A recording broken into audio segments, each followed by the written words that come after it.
Good evening, ladies and gentlemen, and welcome to the Pacific Rumble. My name is Christian Toma. To my left is David Williams. Make sure to check us out, guys, on Facebook and YouTube /WGLNA. And as always, if you're not following us on Twitter, follow us on Twitter @WGLNA so you guys can stay up to date on what's happening in the community around you. While you're at it, if you haven't already, check out battleviewer.com for the same Twitch stream, Twitch chat you know and love, plus easy access to our YouTube, Twitter, other regions, and all sorts of other amazing features. Absolutely, a fantastic site indeed. So go over and check that out. But ladies and gentlemen, what you guys just tuned into is the Pacific Rumble. 5 teams facing off in the 754 format at the chance of $45,000 and that beautiful title of being the champions. We have some amazing teams from all over the world. And from NA specifically, we have Noble Gaming and High Voltage again. So there's some fun things we can talk about potentially that might happen later on. But before we get too deep into that, let's talk about the format that you guys will be seeing. Again, it's a 754 on each team. There are 7 players with up to 54 points allotted for tank choices. Now, teams can choose tank, or they must choose tanks between the 6, 7, and 8 tiers, with at least 5 tier 8 tanks minimum on their team. On each map, it is split into 2 sides, attackers and defenders. The attackers will win if they can successfully cap one of the 2 enemy bases before the 7 minutes runs out, or destroy all enemy tanks while having at least one of their own remaining. The defenders will win if they can successfully defend both of their bases and survive the full minutes, or destroy all enemies. Therefore, it's the first to 5 will win. If we go into a tiebreaker match, we'll see that on the 9th and final battle, but first to 5, and that'll take it. Did I miss anything, David, or is that pretty much it? I think that's about as comprehensive as it gets. Well, just in case anyone is new, that is just a nice, thorough kind of breakdown of what you guys can be expecting to see. But at first, before we even get into those matches, we do have what we're going to call the show match tonight between the 2 #1 teams of the regions, and that is going to be Noble and EL Gaming. But let's pull up the brackets right now to see what we've got in store for you guys. Again, match number 1 is going to be Karen Tigers versus Kongdu, and next is going to be Noble versus the winners from battle number 1. Third is going to, second is EL versus High Voltage. Third is Noble versus the winners of battle number 1. And what you guys finally is the winners from battle number 3 and battle number 2 will declare the champions. But now, David, to the show match. This is an exciting match because this is not the 754 format. What you guys are about to see is 768. And the interesting thing here is that there is no tier limits. There's no tier limits at all. None. So we're going to hopefully be seeing some maybe tier 10s. We will be seeing tier 10s. We'll be seeing tier 10s tonight, guys. So buckle up for that. That is going to be exciting. David, let's just talk about that for a second. I mean, that is going to be, that's a whole new system. We've never seen that before. Yeah, well, the rumor is that we'll be seeing it next season, so perhaps we're going to get a little bit of a taste right now, although the meta will certainly be in its beginning stages right now, as I guarantee you a lot of these teams are going to be focused on the event that comes afterwards at tier 8. And I'd be interested to see what they kind of break out, if it shows anything about how they play tier 8, or it's just going to be an interesting viewing experience even for me. I haven't seen this yet. I'm super excited. The entire Pro League's always been tier 8, so this is certainly going to be an intriguing road for me. Absolutely. Now one thing, I was watching you. You've been playing some tier 10s, obviously getting ready and getting used to what we're about to see tonight. And you were stomping them puppies. Now what is the main difference? What is the main difference between the tier 10s? I mean, these are faster, these are stronger. But what are some of the big things we've been looking out for? Really, what I would summarize as the biggest differences are sort of a damage per minute versus HP relationship that exists at tier 10 that is very different from what exists at tier 8. Okay. At tier 8, it's very easy for a tank to get deleted almost instantaneously. At tier 10, it's still possible, but less likely depending on the tanks that are on the map. Certainly if there's a 183 or a W100 or a Foch 155, tanks can vanish very, very quickly. But most of the time, they're going to be lasting a little bit longer than we're used to. I'm wondering, though, if the teams are going to have the same level of confidence, as the tanks are a little bit slower in compared to a lot of the light tanks we see. It's not too far different, but I feel like it's going to have a big impact on the momentum of how the matches are played. But I'm not going to speculate too much. I'm going to save most of that for the coming season. Sure. But for today, we're just going to be delighted to see the 2 best teams from each region, or the top team from each region, square off in what is a brand new format for everyone. Yeah, it's going to be super exciting, guys. Just prepare to see some crazy things happen. I'm excited for some. I remember in our qualifiers for season 1, we saw tanks flying off of cliffs. Right? I mean, that was exciting for me. So I'm just expecting the craziest things to happen. And now I kind of want to talk about also, we have Noble and High Voltage in here, which, as everyone knows who's watching WGLNA, just finished their finals a couple weeks ago, where Noble took the victory over High Voltage. And a very close set for the most part. Oh, exactly. It went to the third match, or the third set of the matches, and they took it there. So again, congratulations to them. But how crazy would it be? This is all speculation. This hasn't happened yet. if tonight we get to see that rematch, if High Voltage and Noble make it to the final, I mean that would be crazy. Well, it would certainly be a delight for those of us from North America. Sure. But to get there, one of the teams has to go through EL Gaming, which took second overall at the Global Grand Finals in a very crazy way.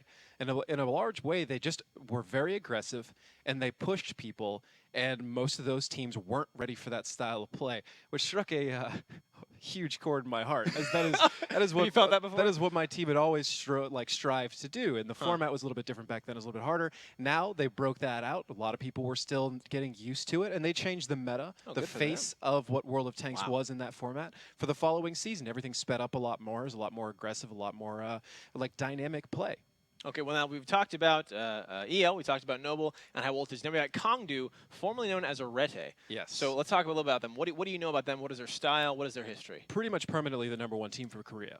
They've gone through some roster changes that they signed with Kongdu, but they were somewhat expected to challenge EL Gaming in their in the Asian finals, the Southeast Asian finals, and quite frankly, they got wrecked completely. EL Gaming turned it on at a completely different level. There's a couple little tricky things I noticed with where they placed their T1s that confused Kongdu. It looked like Kongdu went on tilt very hard, couldn't even capitalize on some of the situations they had that should have been easy, and EL Gaming pretty much walked their way to first place in Asia to really reinforce the fact that the Grand Finals was not a fluke, and that's what a lot of people, a lot of haters have been hating, saying that EL Gaming shouldn't have been able to do what they did at the Grand Finals. I'm not going to get into speculation there, but obviously they have talent. The kind of gameplay and confidence I saw them play was a cut above what you usually see in general, and this whole match is going to be crazy. Kongdu has a chance to face off against EL Gaming. I was going to say, there's so many Noble has a chance stories and tensions going on to face off against High Voltage again, but quite frankly, all of those top 4 teams are huge contenders. Now, the dark horse, the one that I don't know as much about in comparison to the rest, the wild card is from Japan. It is Karen Tigers. Sure. And I'm intrigued to see how well they do in the first match. Yeah, now I knew that they've been playing the APAC seasons. They got to the finals twice the past 2 years, where they placed third in both of those. So obviously they're here to show that they've got things to prove that why they have made it here for a reason. But I like all the tension that's happening tonight. We have all the top teams. Whenever you see that playing against them playing against each other, there's going to be pride that's on the line. There's going to be, oh, I beat you. I beat the. If you going just against NA, yeah, that's one thing. But to be able to beat someone from a different country who has a different style, that's a huge pride boost. It's not only just about the contention against other countries, and North American teams, mine horrendously included, have always somewhat suffered on the global international stage, aside from some of the smaller tournaments, where a lot of teams like Noble, in fact, have recently placed third in the last Rumble, I believe it was. And it's been a problem for North American teams to succeed in the international overall, not necessarily just because the other teams are better. In some cases, that's definitely true, but it's a different style of play. North American play is hard to translate against the other teams. Really? And it's usually applied more to the teams from the Asian region, many of whom used to play on North America and moved over to Asia as Asia's server opened up because they didn't have one. And then they kind of developed, and a lot of it was stuff they learned from Clan Wars. In fact, at least one of the players on Kongdu, or was previously on Kongdu, from Arete at least, I'm interested to see if he'll be playing today, is a guy who used to be in one of my clans a long time ago. And there's just, the teams have always had a relationship. Arete scrimmed against NA teams a lot. So there's been a lot of synergy between the two regions in that regard. Okay. But the big thing here is North American teams have just flown all the way across the Pacific. And most of these teams, they don't get out there a week and a half to 2 weeks early and set up shop and do that kind of thing in this instance. It's just not really how the scene works at this point in time. It works that way in other games occasionally. But, so a lot of these teams are still dealing with jet lag. Wow. Very, very bad jet lag. And that is an issue more in like day 2, 3, 4. Of an event than it is day 1. Actually, when you get there, you're pretty much ready to play after your first rest, because it's just not that big of a deal. Sure. To when you get off the plane, you sleep. It's when you start to adjust to the other time zone that it hits you like a freight biological clock just and it's brutal to deal with, and all sorts of other stuff happens. It's by far the biggest issue that I always faced whenever we were traveling internationally was actually food, and it wasn't finding food that was necessarily edible or whatever. Sometimes sometimes that was the case. That is the challenge. Sometimes that was the case, and that's not like the host country just doesn't have good food. It's more Right. just like, well, we have 20 minutes to leave the venue and go get something, and then there's Where is like, it? I'm not going to start throwing out brand names, but Yeah, not a sponsor. there's a thing, a place that you're familiar with, and this happened to us, and we went there almost every time we went overseas because it was the only reliable place we could find. Okay. And 2 out of the 3 times that we did it, everything was fine. And the 3rd time was the Global Grand Finals, and 2 of us got food poisoning before we played. It was fantastic. And That is, sounds awful. it happens. I had food poisoning at 2 different events, and that's not the event's fault No, or anything sure. like that. It's just you're The trying style. to learn Yeah. how to survive in these other countries, Right. like all over again, like because the they're nature of the different and they beast. have just completely different styles of food. Sure. So sometimes it can be hard to find that. But the big thing is just different standards or different like native bacteria or whatever. I don't know. For some reason, we always had problems finding food that would keep us in the zone, healthy, Right. and not sick. And that is, Sure. it's just one of, I could go on for days. There's one of like 20, 30 different variables that start adding up when you travel across like the Atlantic or the Pacific that make this incredibly hard to do. So I'm very interested to see, because it's not just about nationalism to me or which team is better. It's interesting to me in the sense of can Noble or can High Voltage prove to themselves that this doesn't affect them. To me, it's how they view it about themselves. Are they still trying to compete against EL or Kongdu, or is it more about can we do what we know we can do In the scene. and now in this new environment Sure. that is more pressure than a finals event, more pressure than a regular league, and all sorts of additional environmental variables that just make it incredibly difficult to play. I mean, it's a great point to bring that up to remind ourselves that these guys are not in their houses, they're not in their rooms, they're not in their No. comfy clothes, sitting back, relaxing in that environment they used to. They are in Tokyo, Japan, getting ready, surrounded by people, a place they've probably either never been before, or a lot of them. I remember when they came up to the finals, a lot of them it was their first time even on a plane. I mean, so all those factors, you gotta calculate all those in. There's a lot of added stress to these events that we just don't see or remind ourselves of enough. I believe it was Canadian Impact, right? He'd never left his town. Yeah. It was his first plane. In his first plane, he left the country because he's Canadian, obviously. And now his second, well, I guess his third plane, technically, whatever you want to call it, Goes details and all that. across Now the he's just, ocean. no big deal. I'm just flying to Japan inside the first year that I left my home country. But actually, he was one of the guys out of all of this that impressed me very, very much in the last finals. I think one of the biggest differences between High Voltage and Noble was the fact that Noble was just more composed. High Voltage started off bad, and it seemed like it put him on tilt, and they had a little bit of a better second match round, match set, whatever you want to call it. And they started to get the momentum back, but Noble never really seemed to be phased by that, where High Voltage seemed to have a lot of problems in that first one, just trying to get back into the mood to be able to play. So he impressed me a lot because he had never been to a finals event. He'd never left his so many new hometown. factors. All this. He's brand new to the league, and he performed as one of the most rock-solid players of their team. Canadian Impact, nice job. A lot of people, you see the flashy players. Kula puts up boatloads of damage, right? And I'm not trying to diminish what that player does. Everybody's got their role, right? His role is to snipe, or his role is to do that kind of thing. Ox Mathis, his role is to fire. Well, his role is to be Ox Mathis. He just be great whatever he does. Except, But everybody has their own jobs, like Wallhacks, for example. Wallhacks and Canadian Impact are very similar in this kind of dynamic, in the sense that they are often a sacrifice player. They're the guy that's willing to take that corner and get completely wrecked doing it, but it enables the rest of the team to actually enact the strategy. And Canadian Impact does it in a way where not only can he do it, but he very rarely takes a lot of damage for doing it, and he always makes the right trades. Sometimes you want to take 500 damage for the position you're going to gain. Other times that's the worst thing you want to do. It seems like he always has a good read on that. And that impressed me very much, especially considering all of what we just talked about. So I'd be thrilled to see if he's able to pull that off again. That's right. Well, ladies and gentlemen, our first battle of the night is underway. It is going to be, like we said, Noble Gaming versus EL Gaming in a fun show match. Tier 10's a 768 format. Ladies and gentlemen, let's get right into it and take a look at what we've got for our tanks. For EL Gaming, we have 4 Batshat 25Ts, an Object 140, and 2 E50s. This is already getting different, isn't it, Christian? Yeah. 1 IS7 for Noble, 3 E5s, an Object 140, and 2 T54s. It's not the lightweights, ladies and gentlemen. These are the heavyweight T54s. They are nothing to scoff at. Not that the lightweight was either, but this is, you can think of the Batshot 25Ts, the BC 25 tons, whatever you want to call them. Most of us just call them Batshots. It's what we always called them, at least in the past. Sure. You can think of that as essentially a very, very upgunned AMX 1390. Okay. It doesn't have a 6-shot Sounds clip. great. It has 5, but those 5 are incredible, and I expect to see that a lot in the coming season. It is going to be a workhorse. The Object 140 is essentially kind of a parallel to the T54 lightweight in a sense. It's better in every way, obviously. It's tier 10. It's a higher tier.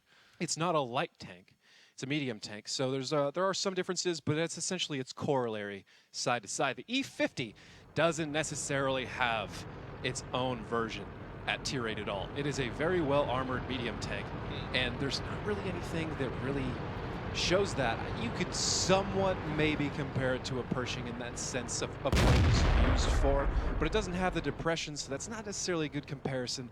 I'm just going to stop because honestly, I pretty much hit the nail on the head in the beginning. There's nothing like the E50 at tier 8, in my opinion. The IS-7, obviously, it's basically an upgunned IS-3. No shocker there, but it is a dream tank. It's one of my favorite tanks, and I think we have a connection problem. Yeah, here. we definitely. I mean, Noble has been sitting here in a very interesting kind of setup. They're just sitting back here, so we're going to get out of this one. There has been a connection problem, so we're coming right back at you. Also, that's a very interesting tactic Noble is going to be doing. He's just sitting there, just kind of in a turtle formation. I didn't know if that was something that was planned, but obviously there has been a connection problem. But now that we saw the tanks, now that we've kind of seen what specifically EL their setup was doing and where they were headed, just kind of a few more things that we'll be seeing that we haven't seen in the 754. So you were talking about the Batchat, talking about just all the upgrades. I mean, we're seeing the end game content. Oh yeah, absolutely. This is what Clan Wars is played with. This is the end game of tanks, and I'm excited that we are moving into that realm. That's awesome. I think it's going to be extremely interesting, and we'll see how it plays out because there's a lot of options. There's more strategic complexity at this point. It's really going to be something that's going to be very hard to predict. You're going to have to pay close attention to the meta because it's going to shift quickly, and I think there will also be times when other people are trying to build on the previous meta, and somebody is going to come out with something completely new, and it's not stage 2 of what was made before. It's just stage 1 of a brand new thing. Yeah. We're going to see that a lot as everybody's trying to figure out, like we talked about before, EL essentially reset the meta of what 754 tanks was at the Global Grands. People just weren't ready for it. Yeah. And I'm interested to see who's able to deliver that again. Be kind of amusing on its own right if it was EL Gaming again. Yeah, they're just the standard for everything. Well-earned anything they won if they were able to do that. That's something I always would have loved to have done, is just bring a completely different style of meta, So you were very known aggressive for it. play. Yeah. And not necessarily known for it just because it's exciting to watch. It's always one of the things that it's always kind of in the back of our heads as a team, is we were trying to be exciting and win. it's a delicate balance. I'm not going to get into the past. We're seeing if we can get that one issue resolved here, according to what I'm seeing here in admin. That's right. Let's continue the road a little bit with talking about the differences in tanks. Okay. So we saw the E5, and they're going to have to bring it again, from what I understand. I don't think they're able to switch tanks in this instance. The E5, the T110 E5, for those of you who may not know, when you get into the T110s and that kind of thing, a lot of the tanks are simply referred to as the last 2 digits. There's the E4, the E5, whatever. And in this instance, E5 does not really have a corollary in Tier 8 either. It's the American Tier 10 tank. So you would think perhaps it's kind of like a T-32, but it's almost nothing like a T-32. Okay. It's lower. It doesn't have that. It kind of has a hull down, but its hatch is very big and easy to penetrate. So it's just sort of a kind of a trolley armor configuration. You can penetrate it, but you have to make sure you focus your shot. Whereas there's a lot of tanks you can penetrate fairly easily if you just shoot at it pretty much at all. But the rounded front of the E5 just does weird stuff. You run over a rock and it lifts and you bounce because you hit the heavy part. You're trying to aim for the flattest part. So that's the easiest to penetrate, but it's curved. Anyway, so it's a relatively quick tank. It's got good DPM. Okay. Overall, it's the best all-arounder that I've seen at Tier 10 in the modern day. The IS-7 is pretty good as well. A little bit better armor, a little bit lower DPM. So they're kind of similar uses, but slightly different features about the tank. So you would kind of pair them similarly to how we would have seen IS-3s and T-32s. Okay. They won't be using the exact same role, but sometimes you see them both on certain maps. Sure. We're not going to see so much of the disparity that we saw in the past of like a heavy tank and a bunch of lights, because there are no tier 10 lights. We may Mediums, see heavies, artilleries. We may see a tier 8 light come out with 6 tier 10s, but from what I've heard and what I've seen and in my own kind of snap judgments on this stuff, I feel like the 5 tier 10s and 2 tier 9s is the better way to go. The difference between a tier 8 and a tier 9 is massive. Really? Much larger than a 9 and 10. Okay. And I think like you have to go with the 9s, unless you're bringing in an arty, like a tier 8 arty, or a scout that has a very specific role. You got to spread camp defense, and you stick a light tank someplace where he can't be spotted. Or you're saying just like if someone's going to create a whole new meta, they might actually find a useful run with tier 8 tanks against tier 10s that no one's seen before. Yeah, it wouldn't surprise me to see perhaps like the ISU 152, more likely probably the Borzig. Yeah. Or the room of the waffle, as we went through before. The tier 10 German tank destroyer, and that's going to be there just to add in damage, similar to like a direct fire artillery. Kind of. I think that the tier 8's always going to be something somewhat expendable if they do bring it. The tier 9s are interesting to me because I don't feel like they can necessarily be put forward, as they have less HP than the tier 10s. Okay. But you kind of want to keep in your back pocket. But the T-54 itself, the DPM on that is not a whole lot less than the 62A or the 140. So you're losing a little bit of HP and a little bit of DPM, but it's not catastrophic. So I feel like we're going to see a lot of that. They'll be in the recessed sniping kind of areas, unless teams view them as expendable. But I don't think you can really afford to do that.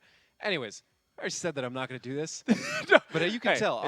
Obviously, all of you find it exciting and interesting. I do. Yeah. And I just can't. I'm always thinking about this for the past weeks or ever we've known this possibility. It's been on my mind. It's been exciting. Now, one thing I also want to talk about, too, is I've seen you play tier 10 is artillery. Now, the tier 10 artilleries, I mean, so that's cool. I click sometimes. That's a cool reaction. Why? I mean, what's so amazing about them or not amazing about them? What's the biggest difference once you get to tier 10 artilleries? Okay, well, I mean, they're a totally different ball game. The British Conqueror gun carrier it's basically an orbital cannon. The shots drop from vertical almost. Sweet. And it's terrible. You can't really hide behind anything. But no, the one I play is incredibly trolly. It's the Object 261. Yeah. And I fire AP out of it instead of the HE shells. Okay. And if you know where to hit and you do it well, it does incredible amounts of damage. So you can break 7, 8, 6 to 8K damage relatively easily if you know where to shoot and you're good at predicting stuff. That's why I play it. I don't think we'll necessarily see it in this format because the big problem with artillery in these formats in general is the reload time. Crazy, like 30, 40 seconds. Yeah, and if you think about it from the enemy's perspective, if they didn't bring an artillery and you brought one and yours fires, they know they have a 30-second grace period to do whatever they want. Right. And it's a 7-on-6, and that's not fair. You have to make sure you hit it. So the 261 might be valuable in the sense that it's a low time between when it leaves the barrel and hits the target. Great. It's a low trajectory, and it reloads fairly quickly. But I think more likely we'd see like a Batchat 155, has a 4-shot clip, and then it's back in. But it takes a minute to load. But you can afford that minute in the beginning. Yeah, and if you're Ox Mathis, it'll be totally fine. Ladies and gentlemen, we've seemed to resolve the issue. We're getting ready to go back into the game. EL versus Noble in the new 768 format. It's a nice little show for you guys. Let's get right into it and take a look at what we've got, again, for the tanks. They should have changed. They didn't change. Of course they didn't change. But for a refresher, 4 Batchat, 25 Ts, an Object 140, and 2 E50s for EL Gaming. Noble with an IS-7, 3 E5s, an Object 140, and 2 T-54 lightweights. Now, this is a map that we have known Noble to be strong on. Absolutely. Steps defense. So while the format is different, and actually, honestly, if any team out there currently, as far as I know, in North America at least, is ready to play Tier 10, it's Noble. A lot of them are very active in Clan Wars. They play Tier 10 all the time. You know, when a lot of teams play in WGLNA, they tend to forego tanks that are not inside the format. Right. I didn't play 9 or 10 for a year, sure, at least, because it just wasn't worth the time. I needed to be used to it. I figured if I could solo an IS-7 with an IS-3, then I could definitely take on another IS-3. You know? Sure, that's what you need. So I'm very interested to see how Noble plays. I think they're going to have a distinct advantage over a lot of teams. Intrigued to see if EL has that same kind of presence here or not. but we will find out shortly. EL doing the same spread they did before. They're going to hop up over the tracks. This is not a new strategy to us whatsoever, but the dynamics of it will change drastically. The E50 is a lot meaner to drive down that line than any of the tanks we saw previously, because it has more armor and it's harder to penetrate. So crazy. So as that thing comes down there, you can't really toy with it, let alone the bad shots and the overall higher amount of DPM. If you get a mismatch here, 2 tanks on 1, very unlikely we're going to see one drive away in a lot of these situations, because especially from a bad shot, you're going to get shot real fast. I know. Another thing I just want to point out, ladies and gentlemen, if you guys have noticed, the timer no longer is 7 minutes for this format. It is actually going to increase to 10 minutes. And kind of talking, David, about obviously we're using the same maps, or a lot of the same maps that we saw just back in Season 1. When you add Tier 10s to this, 5 minutes later, we got some cap pressure being put on by EL now. 40 seconds. Shot going into Kula there, and then object code 40 by Black, and his 140 up on top of that nice little snipe position. Looks like now EL has 2 members on the cap, 35 seconds. Now, David, talking about right now, the view range of these Tier 10s is incredible. It is, many of them are cap view range, I'll put it that way. Okay. And I don't know all off the top of my head, there are far too many Tier 10s beginning in that game, but I can tell you the general visibility is going to be significantly further, probably 20% in a lot of cases. So this cap situation that we saw, just deploy the cap and exploit that view range, it is still going to be close to max range, as T-32s and whatnot were using binoculars to get up close to that. But it'll be different in the mobility of the map. That's the problem. Driving down the middle, driving up the flank, there's more of a chance that that vision is going to see straight through a bush or see a corner of your tank as you weave through that middle path. And it's just going to be an issue for teams that are too used to the Tier 8 view ranges. And I don't think Noble is one of those. It doesn't look like EL Gaming is one of those at this point, actually. It seems like they have definitely done their homework. Yeah. As they are, by and large, not really giving Noble a chance to get some free damage on him. But in this situation, the pressure here is on EL Gaming to capitalize on it. So they're going to stick their 2 most vulnerable mediums out here into the cap. And they're going to have to play some sort of view range game. It looks like they might be setting up to do a lot of damage on Noble when they come over to try and stop that. They definitely have an Object 140 in a great position to do a lot of damage. 1 shot out on Noble from that position already. I would not be surprised to see Black is his name continue to rack up a lot more damage from that location. Those bat shots are not really under any real pressure. We have 2 more bat shots on the flank, and 2 E50s posted up near the middle for a snipe. 810 damage going on to that E5. He just poked up for a second, tries to the cap, which is now down to 13 seconds. Noble has to make a move, and they have to do it quickly, and it looks like Germ's going to start that off in that T-54, riding on the shots, but he gets spotted. 712 points of damage. He does push EL Gaming, though, off the cap. They did get spotted, which is a nice little move there from Noble. The question is, was it worth it? Because Germ, 461, another chunk of damage. The question is, will he be able to get out of there? If he does, that might have been worth it. Militant in the E5 again, even more damage. Germ being tracked, looks like by reflection in his E50 from EL Gaming. He does, though, just manage to get out of there over the side. Nguyen taking some more damage in his bat chat. The cap pressure going to return for EL Gaming, and back and forth we go. The HP, though, is in favor to EL by now. Oh, I had 2,000. I know 1,000 was 2,000 just a minute ago, as the damage continues to go out.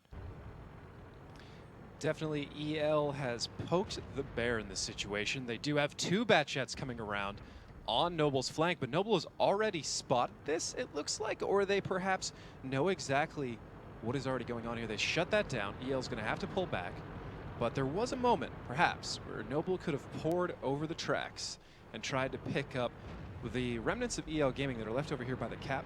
I think it was actually probably a good decision for Noble not to push that.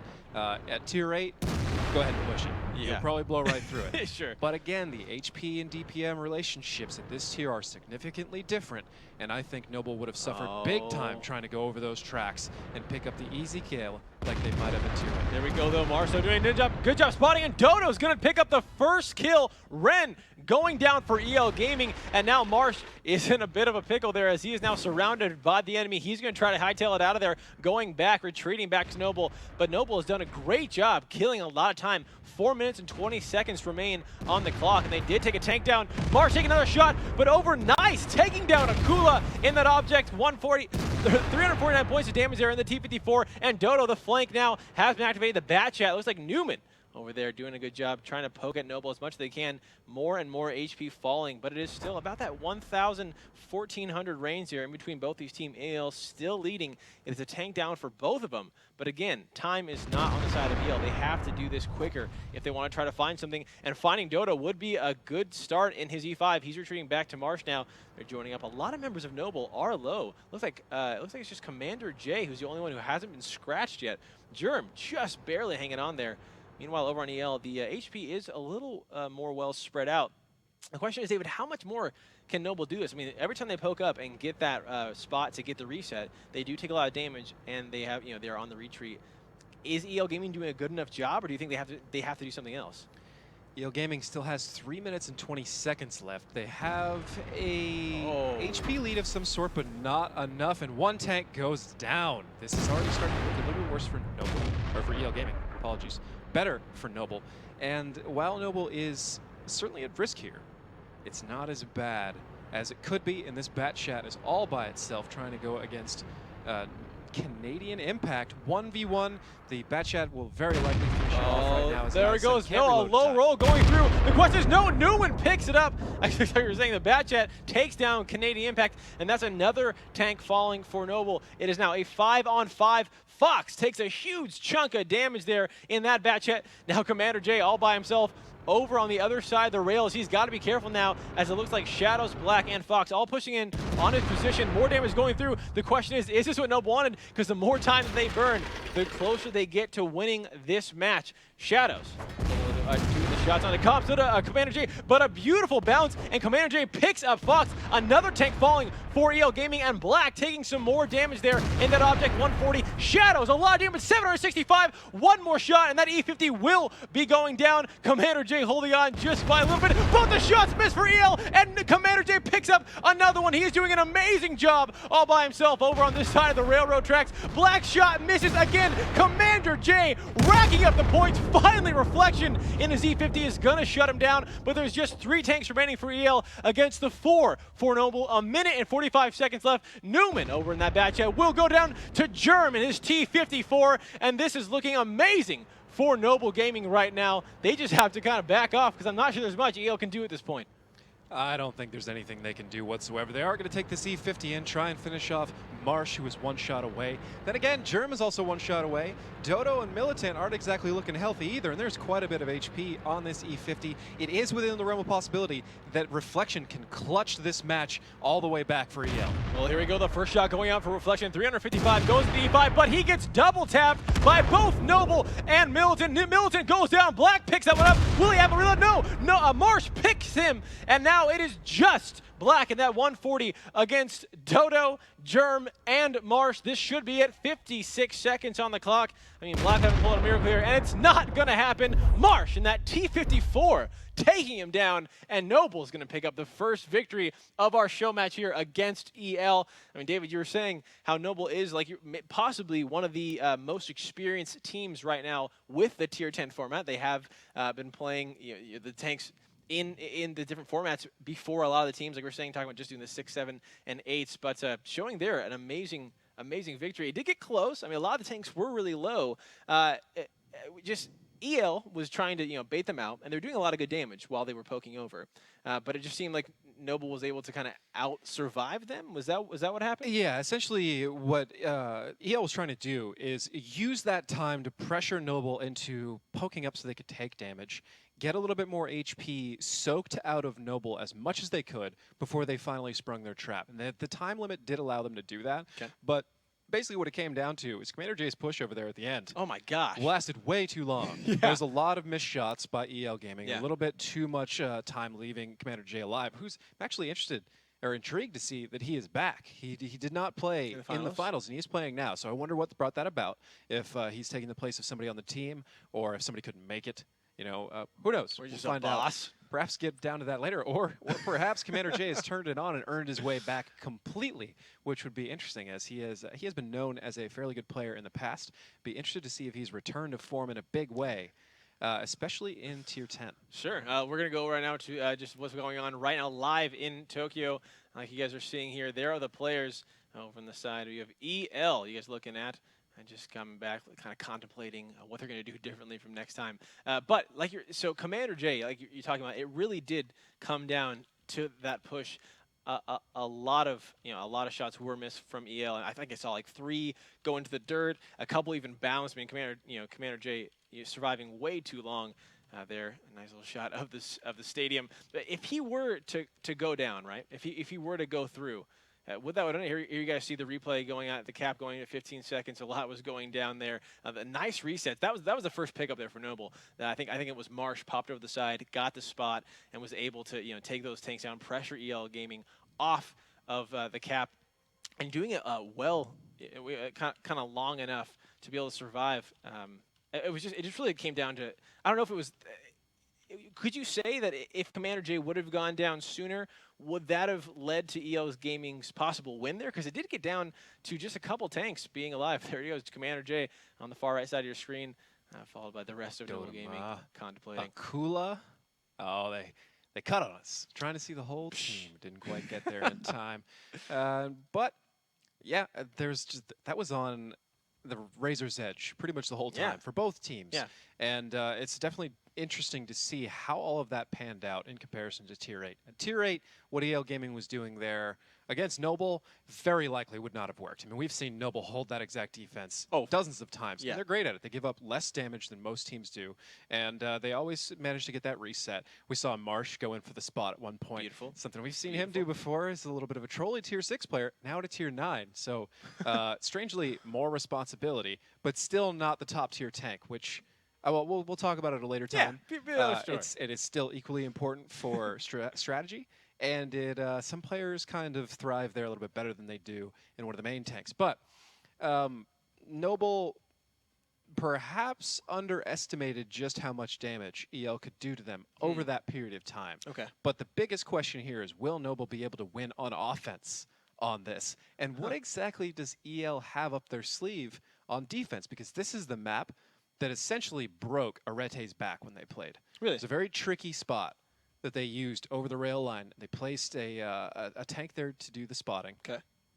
And Kongdu could never find it. Or sorry, I called him Arete earlier. They're Kongdu now. Right. And they couldn't find it. And they kept driving back and forth in front of it. Never saw it. Really? And when they finally pushed over and they were lit the whole time and they wasted tons of time trying to find it. Okay. And when they finally pushed over and engaged against EL, the tank popped out of the bush behind him and started shooting him right from behind. And I could personally feel the frustration coming through the screen, because I've been there, where there's this one scout you can't find and it ruins your birthday. You do all the math and you try to make sure what you just can't find it. But Noble taking that first victory here. We're going, ladies and gentlemen, into battle number 2 of this show match. Still Noble's on defense, EL on offense. Let's see if they can switch it up, or will Noble take another one? Let's get right into it and take a look at what we've got for our tanks. This is interesting. This is actually the artillery I expected to see the most, as I've always been told that is right now pretty much the best all-around artillery, even though it's a Tier 9 and not a 10, which actually makes teams like Noble happy in this instance. They probably wish it was a Tier 8. That way they got another 10 out of it. Sure. But as it is, 4 bat chats for EL Gaming on defense, and Object 142 T-54s. For Noble, an IS-7, 4 E5s, a T-54, and the M53 M55. This is an American artillery that has quite a nice little turret design here. It can turn side to side. Almost consider it like a GW Panther of artillery, which you never really saw that, but it used to be a big part of the meta a long time ago. But this thing delivers some serious pain at a relatively reasonable rate. It's not the fastest reloader, but it's good enough. So probably going to see a lot of these E5s bully their way up to the front, or perhaps even up here as a forward guard to get their mediums in place so they can pivot around. We're going to see a lot about how Noble views Tier 10 in the next minute or so as they spread out. But EL in particular is just right there waiting. It looks like they had a little bit of a forward pressure trying to get their bat shot in the right place. Their timing may be completely off here because they just left him pretty much in the wind. And I'm not sure if that was intended or not. It doesn't seem like it would be, unless this is some sort of layered trap. Another T-54 reflection pushing up to get better spotting. He's a little bit late to see it all at the right time. Or actually, it looks like they did get a proper spot in the beginning. They are wrapping around underneath the the ED line, they're boxing the entirety Wow. of Noble into one of the worst places in the map to be under this circumstance. Another bat check coming all the way around from behind. Uh-oh, this is not looking good right now for Noble. Ren actually gets out of there. He dodged so many shots like he just came straight out of the Matrix. And now EL Gaming doing their best to try to keep Noble, like you're saying, David, in that position, all bunched up on offense. I mean, this is a very aggressive move coming out from EL on defense. Now Newman taking a little chunk of damage in his back chat, dropping down to 13 in HP. Nice, 423 points in his BC25T. What do you call that? What do you call that tank? The BC. Is there a nickname for that? That's the bat That's chat. the That's bat what I was chat. talking about. Gotcha, Yes. gotcha. Okay, so he's in that bat chat. Nice, making his way around the side, trying to get out of any sort of fire from Noble, who is now spread along the railroads, keeping that artillery right there in the back. Now, David, what can we? I mean, artillery on offense normally is used to, I'm assuming, when EL would push up to try to get the cap, punish them, or punish them even further behind, not even wait for them to push up. Now that they're Nobles in the position that they're in, how effective is that artillery going to be? Yeah, it's not going to be great, to be honest. The angles are not particularly good. There's a lot of cover that these guys that EL have taken. This is actually a textbook terrible position to be in for Noble. This is what you want out of a steps match, honestly. When the caps used to be north and south, this is what the southern team always attempted to do, and occasionally were able to do what EL just did, bait the other team over the railroad and then switch places. As you look right here, Noble has one very flat area and a lot of big hatches sticking out that can be easily shot. Sure. And all of EL is nice and comfy behind all sorts of different terrain objects, bushes, rocks, and they can just find all sorts of angles all day to shoot over those tracks. And some of them can do it without being spotted, while Noble, on the other hand, will be spotted the instant they poke up even the slightest bit of their tank over that rail all day. Right now, Noble's best option is to do pretty much what they appear to be doing right now. Take everything and push it right across the A-line. They're going to get lit up when they do it, but there's really not another alternative. They may have some sort of reserve force stay there, but Canadian Impact taking 748 right off the bat. Oh, here we go. The little bit of response now from Noble going into Ren there in that batch. Then more fire going across. Noble making their best, trying to make it across without taking as much damage as EO could possibly dish out there. Is that Canadian Impact now taking even more damage, finally getting on the side of that I-7, but Fox is going to pick up Marsh in that M55. He's on his way out because he did take a lot of damage as well. Dodo, another chunk of damage going into that E5. Shadow's doing a great job at TP4 spotting all of them on the way there. Akula, 296, another chunk of damage there. It looks like a member, that's Black again, and that Object 140. Black's doing a great job. He gets in those positions way up on the hill where he can just punish Noble as they continue to press. Now Noble looks like they're stuck as well. Black actually taking 533 points of damage. He is now having to back away as Noble obviously wants him out of the picture because he's doing a great job kind of sandwiching the Noble where they're at. Important. It seems like they can't take a break here. EL Gaming clearly in the lead right now as far as HP goes. Canadian Impact extremely low. Dodo taking another chunk of damage. Black 290, 684 actually. A beautiful shot there. Niso is going to pick up Dodo, and that's two tanks falling for Noble Gaming. Still not a single one has fallen for EL, but if there is going to be one fall, it's going to be Black. Canadian Impact in that I-7 picks him up on just the last bit of HP. Germ, though, is in trouble in his T-54. Newman in that bat chat going to take him down, and now it looks like EL is just going to clean up Noble here. Commander J having to back off down the hill. Nice, going to pick up Canadian Impact. That's another kill going over for EL. Militant being surrounded now by Shadows, Fox, Reflection, Newman. He goes down. It's going to be Fox to pick that one up. Now the turrets are turning to Akula in that E5. There is nothing he can do. And EL Gaming is going to pick up this victory here. A very decisive one, only losing a single tank, David. That is the way to come back and show how defense is to be played on steps in this new format. But let's talk about just that bait right in the beginning, because that's literally where it all went wrong for Noble. They got stuck behind the railroad, and they just could not get out of there without taking tons of damage. EL saw it coming. They got the right positions. They spotted. They're running a largely light lineup.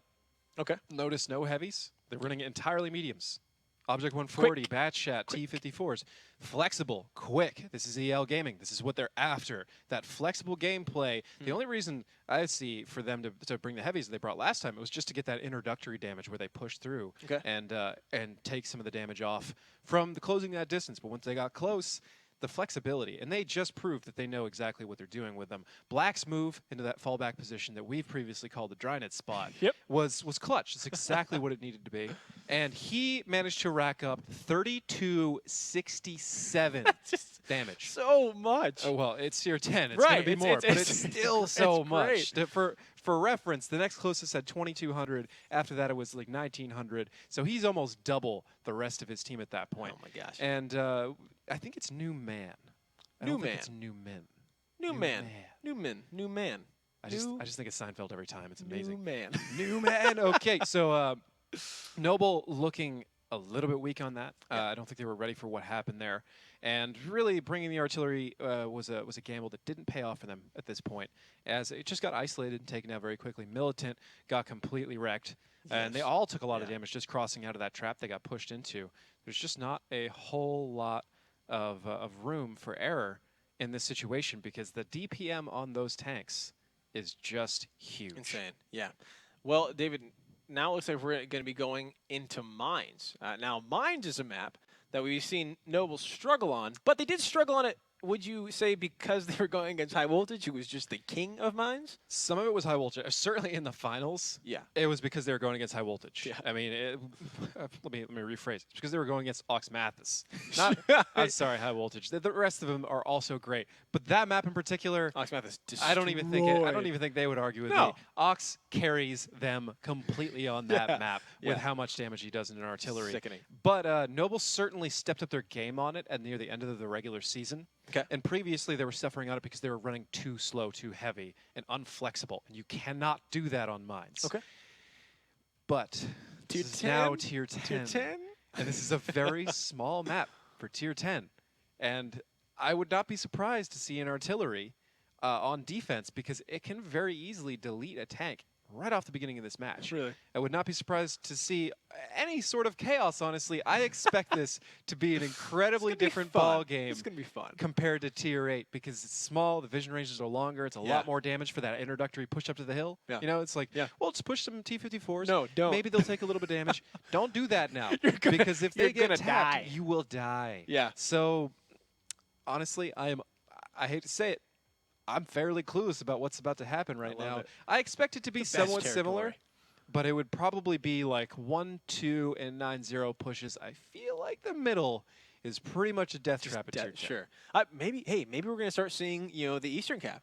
Maybe because of tier 10, the Eastern Cap's going to be a thing. I don't think so. Hey, a man can dream. The tier, I'm just going to let you go with it, honestly, because I would love to see it. It's not going to happen. Sure. But it could. Maybe now coming sometime. One thing I also want to talk about is just EL Gaming's the aggressiveness, just their aggressiveness on defense. I mean they were doing a fantastic job. And that's what you said. EL Gaming is about. They're just aggressive. I almost feel wrong talking about this. Like I feel like it's like I'm incredibly biased already because I am. This is what I've wanted to see for the longest time. This is what we always tried to do on my team. This is what I believe the tanks always should have been. This aggression, and it's hard to do. And that's why most teams don't try because you do not have room for error. But if you're good, if you're a perfect team, it is essentially the perfect way to play. Well, let's see if, ladies and gentlemen, EL or Noble are the perfect team as we are in to our next battle onto Mines. EL Gaming is on offense, Noble on defense. Let's get right into it and take a look at what we've got for our tanks. EL with 2 Batchat 25Ts, 3 Object 140s, 2 AMX 5120s. We'll get to that in a second. Yeah. I was expecting this at some point. Noble with an IS-7, a Batchat 25T, 3 Object 140s, and 2 WZ 111 1/4s. What's the nickname of that so I don't say that the whole time? You can probably call them the WZ, or as a lot of people have taken to calling them colloquially, they call them the Wheezy. I don't know if we can really get away with that. No, I'm calling it the WZ. We're going to call it the WZ. Perhaps the 1-4, we'll figure it out. Yeah. Maybe we'll do a poll about it some other time. But the big thing that interests me here is the 2 5120s because they're the tier 9 versions of the 5100. Okay. Or the 50B, depending the on how you look at autoloaders. it, right? So it has 4 shots instead of 6. Okay. And it gets them out relatively quickly, relatively accurately, and it reloads a little bit faster. And it's dangerous. Dodoma is a little bit exposed here. Wow. Black and New Man doing a standard push. This is exactly what we've seen 100 times. Both AMX sitting back at A3-4 to make sure the middle is okay. The Object 140 Shadows has moved up just for a little bit of spotting. Noble trying to counter push to get those WZs into the middle. Dodo running away 715 immediately. Yeah, and the Batchat 768. Looks like he might have got tracked. He has to repair quickly. He's not going to make it up as the Batchat coming up from Nice takes him down. And that's why I was so surprised there, because I thought Dodo was going to go down immediately once Black and Newman came over in those 140s. But a single tank down now for Noble. EL Gaming showing that map dominance so far. And now Batchat going down for Noble. How awful is that? Or how is that? That's not even the tip of the iceberg of how awful the situation is right now for them. Two 140s ripping up these 1-4s, these WZs that are in the middle here. They're pretty much going to get a lot of free damage. I feel like the decision to put Dodoma in a place that I don't think is relevant to the meta anymore was dangerous, and probably that's how it's going to work out repeatedly. Think about it this way. Unless you have a number of Batchats there that can win that DPM fight immediately, they have to fight back on the corner. They cannot fight anywhere else because the Batchat can be easily penetrated while the Object 140, not as much. It gets into crazy armor configuration stuff that we haven't necessarily seen in the past. Right. And it's going to get very detailed. I feel like they just fed Dodoma to EL Gaming because it was kind of just the old way of doing things. And it didn't work out this time. Both 140s have great shots on Marsh and Germ, where we're really going to see EL's overall plan here. I don't know if they even expected to get that pickup. They had spread control down the 1 through 4 lines, so they're taking Western control. Typical. We've seen that out of Mines in the past. Sure. Now they're probably going to have to rotate and come down the 8-9. This is where Noble, and I'm already seeing a little bit of movement, this is where Noble can bring it all back. If they recognize the timing of this, and they play the metagame, and they counter push, it's pretty much their only chance unless they can stuff these Batchats coming down the 8-9. Wow. They have to push over, take out those 140s, and not get wrecked by the 120, or it's all going to start going downhill. Well, Black and Newman doing a great job punishing German Marsh for just moving just for a second. But here comes the push from Noble. It is going to be Commander Milton, a cool Canadian, against Newman and Black. Let's see who's going to come out on top of this push. Will Noble take too much damage all the way across? Commander J looks like he might have got tracked there. 600, over 1,200 points of damage. He goes down. Reflection picks him up in that 50, 120, and now Newman is down by himself with Black, who's about to go down. One more shot, and he will not survive. Canadian Impact turning his turret there, but it's going to be Milton to pick up that one. Object 140 down for EL Gaming, but Noble is taking so much damage. Only 5,400 points of HP against 69 for EL Gaming.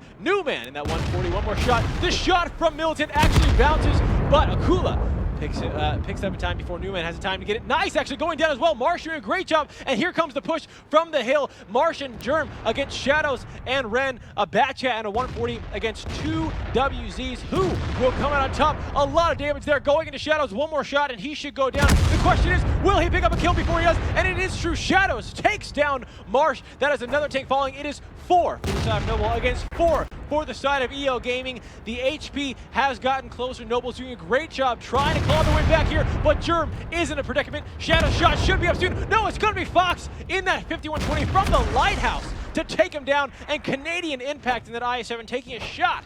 It looks like from Ren still on top of the hill. EL Gaming doing a great job, and it looks like Noble, what might have been hope, is slowly being crushed around them. That is a possibility. Both those 120s, never mind. Canadian Impact going down, that pretty much seals the fate. The 120s are great and a risk all at the same time.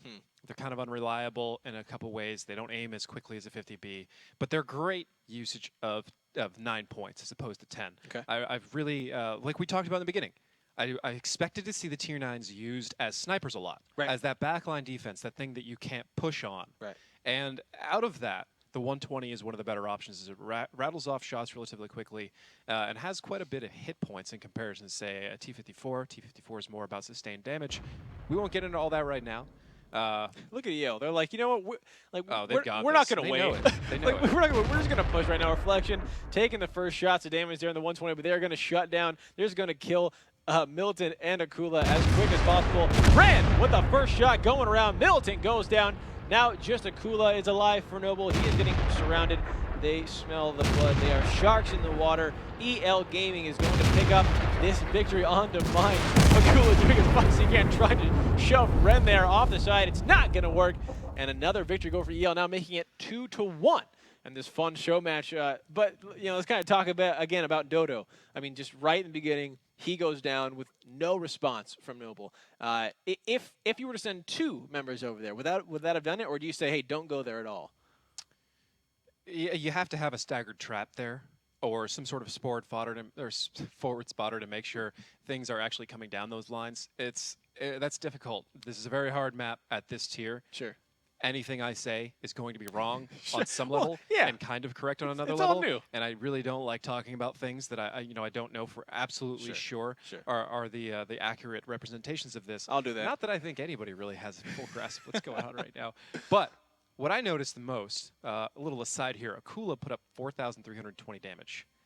That's pretty ridiculous, and that is definitely something you can rely on him to do. Sure. Solid in these player. situations on mines, you see him go head to head with the other tank, the 140, and he barrel blocked him and everything, and then shot him in the end. And you can rely on Akula to win those 1v1s pretty much all day. That is one of his strengths in general.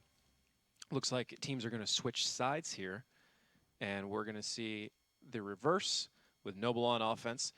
The number one thing I noticed, we'll get back to what we were talking about a second ago, was when Noble pushed into the west, like we talked about, they had to go get those 140s. Yeah. They were seconds late. Seconds. Really? If they had done it a little bit earlier, the bad shots weren't in position to fire on them. That's where they took a lot of their damage. The 2 140s, an acceptable amount of damage. They're going to kill them quickly. The MX 120, it didn't do enough, honestly, to really stifle that push.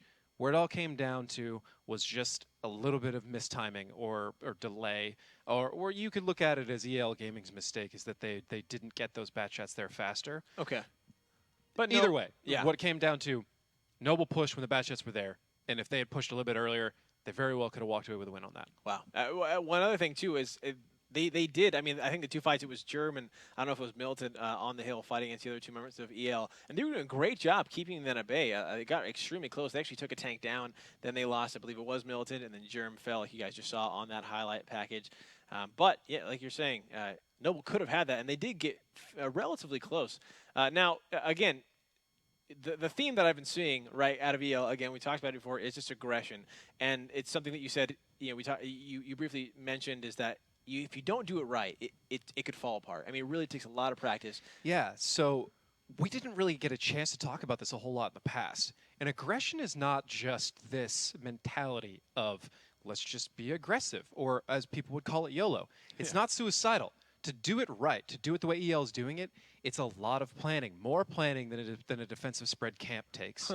But the big problem is it requires an understanding of all of the players to do correctly. And it's hard to find players that all think the same way, because they're aggressive options. There could be 3 that are all correct, but you need them all to do the same one at the same time. Okay. Because seconds make the difference in that instance. For example, if their bat shots had not been in the middle in time, they very well could have lost that. And that's the thing. They're going to go back and look at this and look at it and be like, oh, man, we almost lost in this. And they have to, because if they keep playing this way, teams are going to know that all they have to do is sit back, set traps, wait for EL to come to them, and ruin them.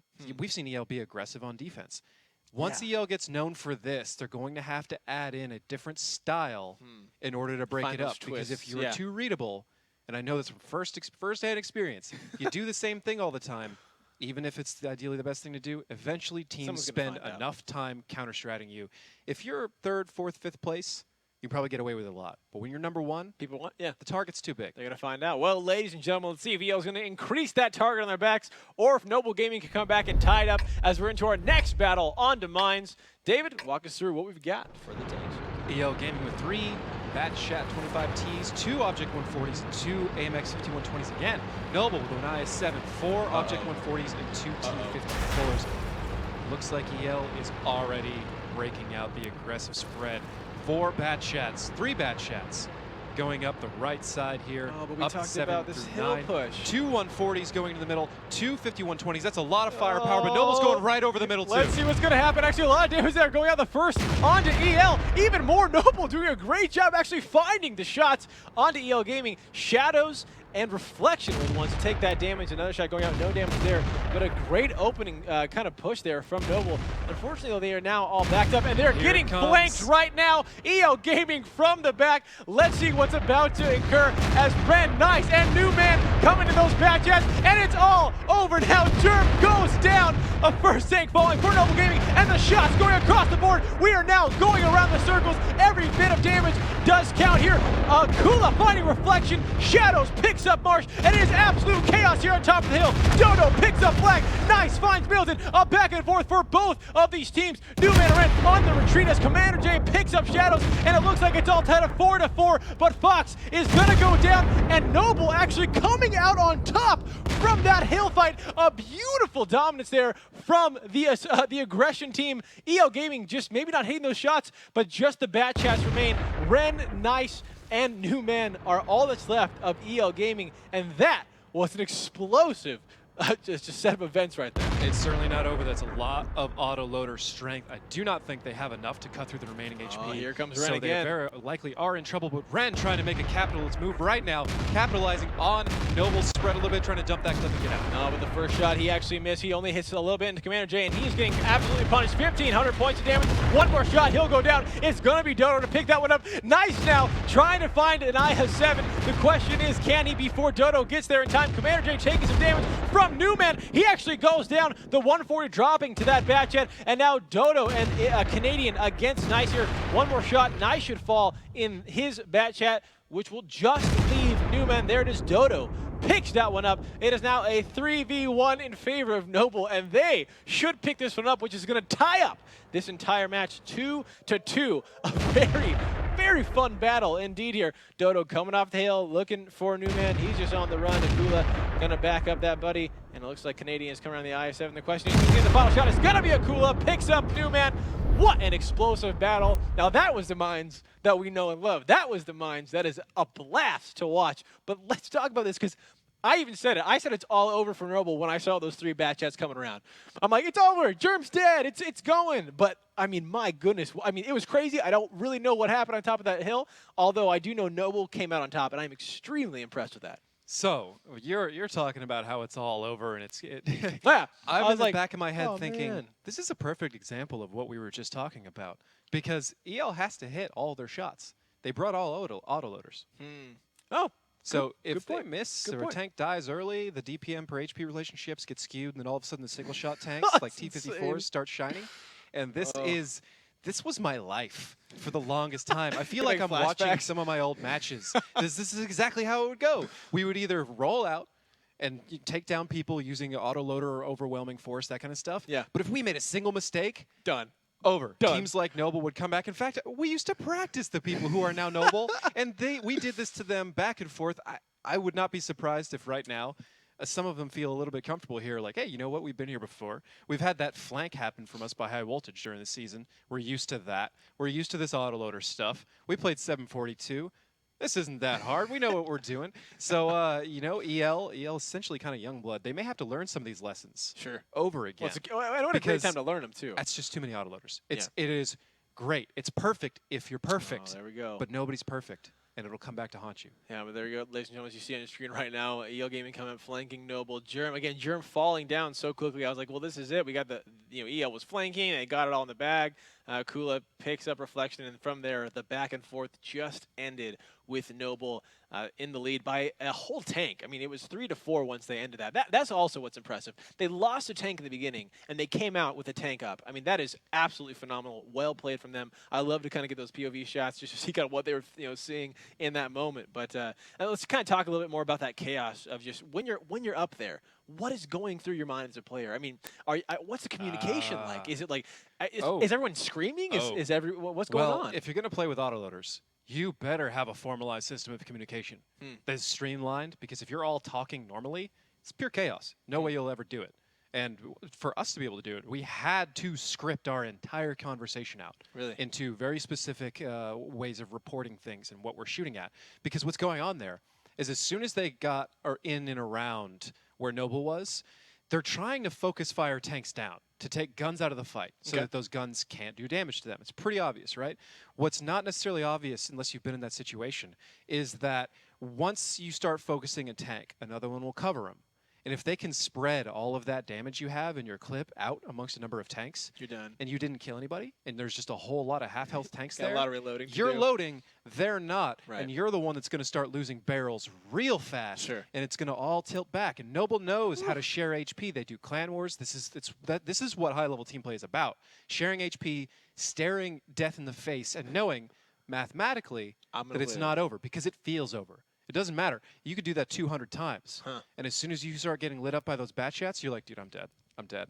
And you're still trying to play. Right. And then somebody comes in the clutch and shields you, and somebody shields him. And then all of a sudden, 2 bat shots died for some reason. It's pure chaos for you as a player. And it all has to be planned and intuited and brought into you beforehand, or you just crumble into this because you have to know beyond a shadow of a doubt that what you're doing will win, or you very well may quit. And I would not have been surprised. Well, with Noble, I definitely would have been surprised if they quit. But for a lot of teams, it wouldn't surprise me if as soon as they start getting lit up like that, they just fall apart and get taken down one by one. But they held it together. Yeah. They counter-pushed. They did the things that are hard. A lot of those shots bounced off of them, and they started just slowly crawling back. And if EL was perfect, and they have the timing perfect, and they can pull you into the perfect spot at the perfect time and hit all their shots perfectly, it's an impossible strategy to beat. But nobody's perfect. Right. There will always be a mistake. One mistake. There's random number generation. There's all sorts of stuff. Maybe your computer has a little bit of lag. You know, not so much an issue at events, at the live events as it is at home, right. or vice versa, depending on who you are and where you're playing. But it just comes down to experience and understanding that you can still dig your way out. That is a perfect example, I think, of what we're going to see a lot of coming in Tier 10. And a lot of teams are going to have to dial it back, and it's going to have to be a certain amount of bat shots and a certain amount of single-fire tanks. And just so that doesn't happen. You're going to have to do a lot more homework than teams did in 754. In 754, you could totally get away with the possibility of, say, just pushing at people. Okay. You didn't have to have the timing down of where they could be at a certain time. Yeah. It helped, but if you didn't have it at all, it wasn't a big deal. You do it in this, you're going to get wrecked. Awesome. The teams that figure this out early. And we just saw that. Ladies and gentlemen, we are into our next battle, EL Gaming versus Noble. It's all tied up, and we're going into Ruinberg.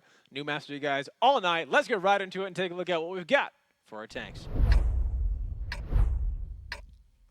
We have 2 IS-7s, 2 Mouse, 2 WE-100s. Okay. Oh, that's going to be crazy. And a RU-251 for a Scout, a Tier 8 light tank there. For Noble, an IS-4, 3 IS-7s, an Object 140, and STI in a T-54. So now over here we got Noble on defense on Ruinberg. Now I haven't been able to see, I haven't personally been able to watch EL Gaming and their strategy on this map.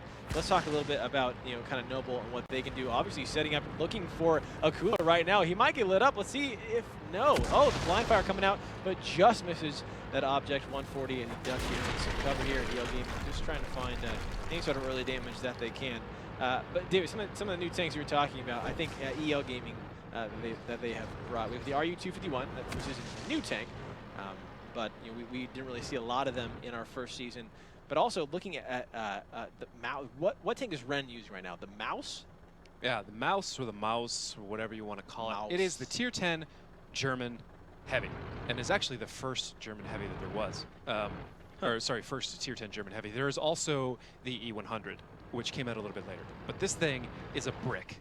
Okay. It's a brick on treads. That's it. And it's a huge HP sponge. And it also has a very trolly armor configuration. It has some of the highest armor values, and it is just a box of armor plating, which seems easy to penetrate, and some angles it is. Broadside, sure. But on corners, a little bit of a reverse angle, 20, 30%. All of a sudden, it's nigh impossible to penetrate from that angle. You have to get around to the broadside. So it can do what it's doing right now very, very well. It will get penetrated in the face, as we see right here. Yeah. But if these guys turn their turrets just a little bit to put that at an angle, it'll be almost impossible to penetrate reliably. Wow. And Noble taking some damage from those on-the-move mouse shots. That's right, but also Reflection from EL just gets absolutely lit up, now down to about a fifth of his HP. Dodo in that IS-7 now kind of behind enemy lines here. I mean, he is protected by, I believe it is Canadian and someone else, Marsh, in that ST1 and the IS4. But the cap pressure is on for EL Gaming. Good resets there coming out from Dodo. 27 seconds. Canadian 545 points of damage. Militant joining in as well. We have an object 140 and a T54 coming from Noble from the back. The question is, will he be able to make it in time? The resets are coming out very nicely there from that IS7. Dodo riding that one in Noble. And now Shadows and Black about to run into Akula and Germ here. Let's see how that's going to unfold. Because those who take the ball definitely over for EL Gaming. Ren, though, getting extremely low in that mouse. Looks like he's not doing a good job absorbing those shots. Milton now poking inside his IS7, completely healthy. Gets a nice reset there onto Nice.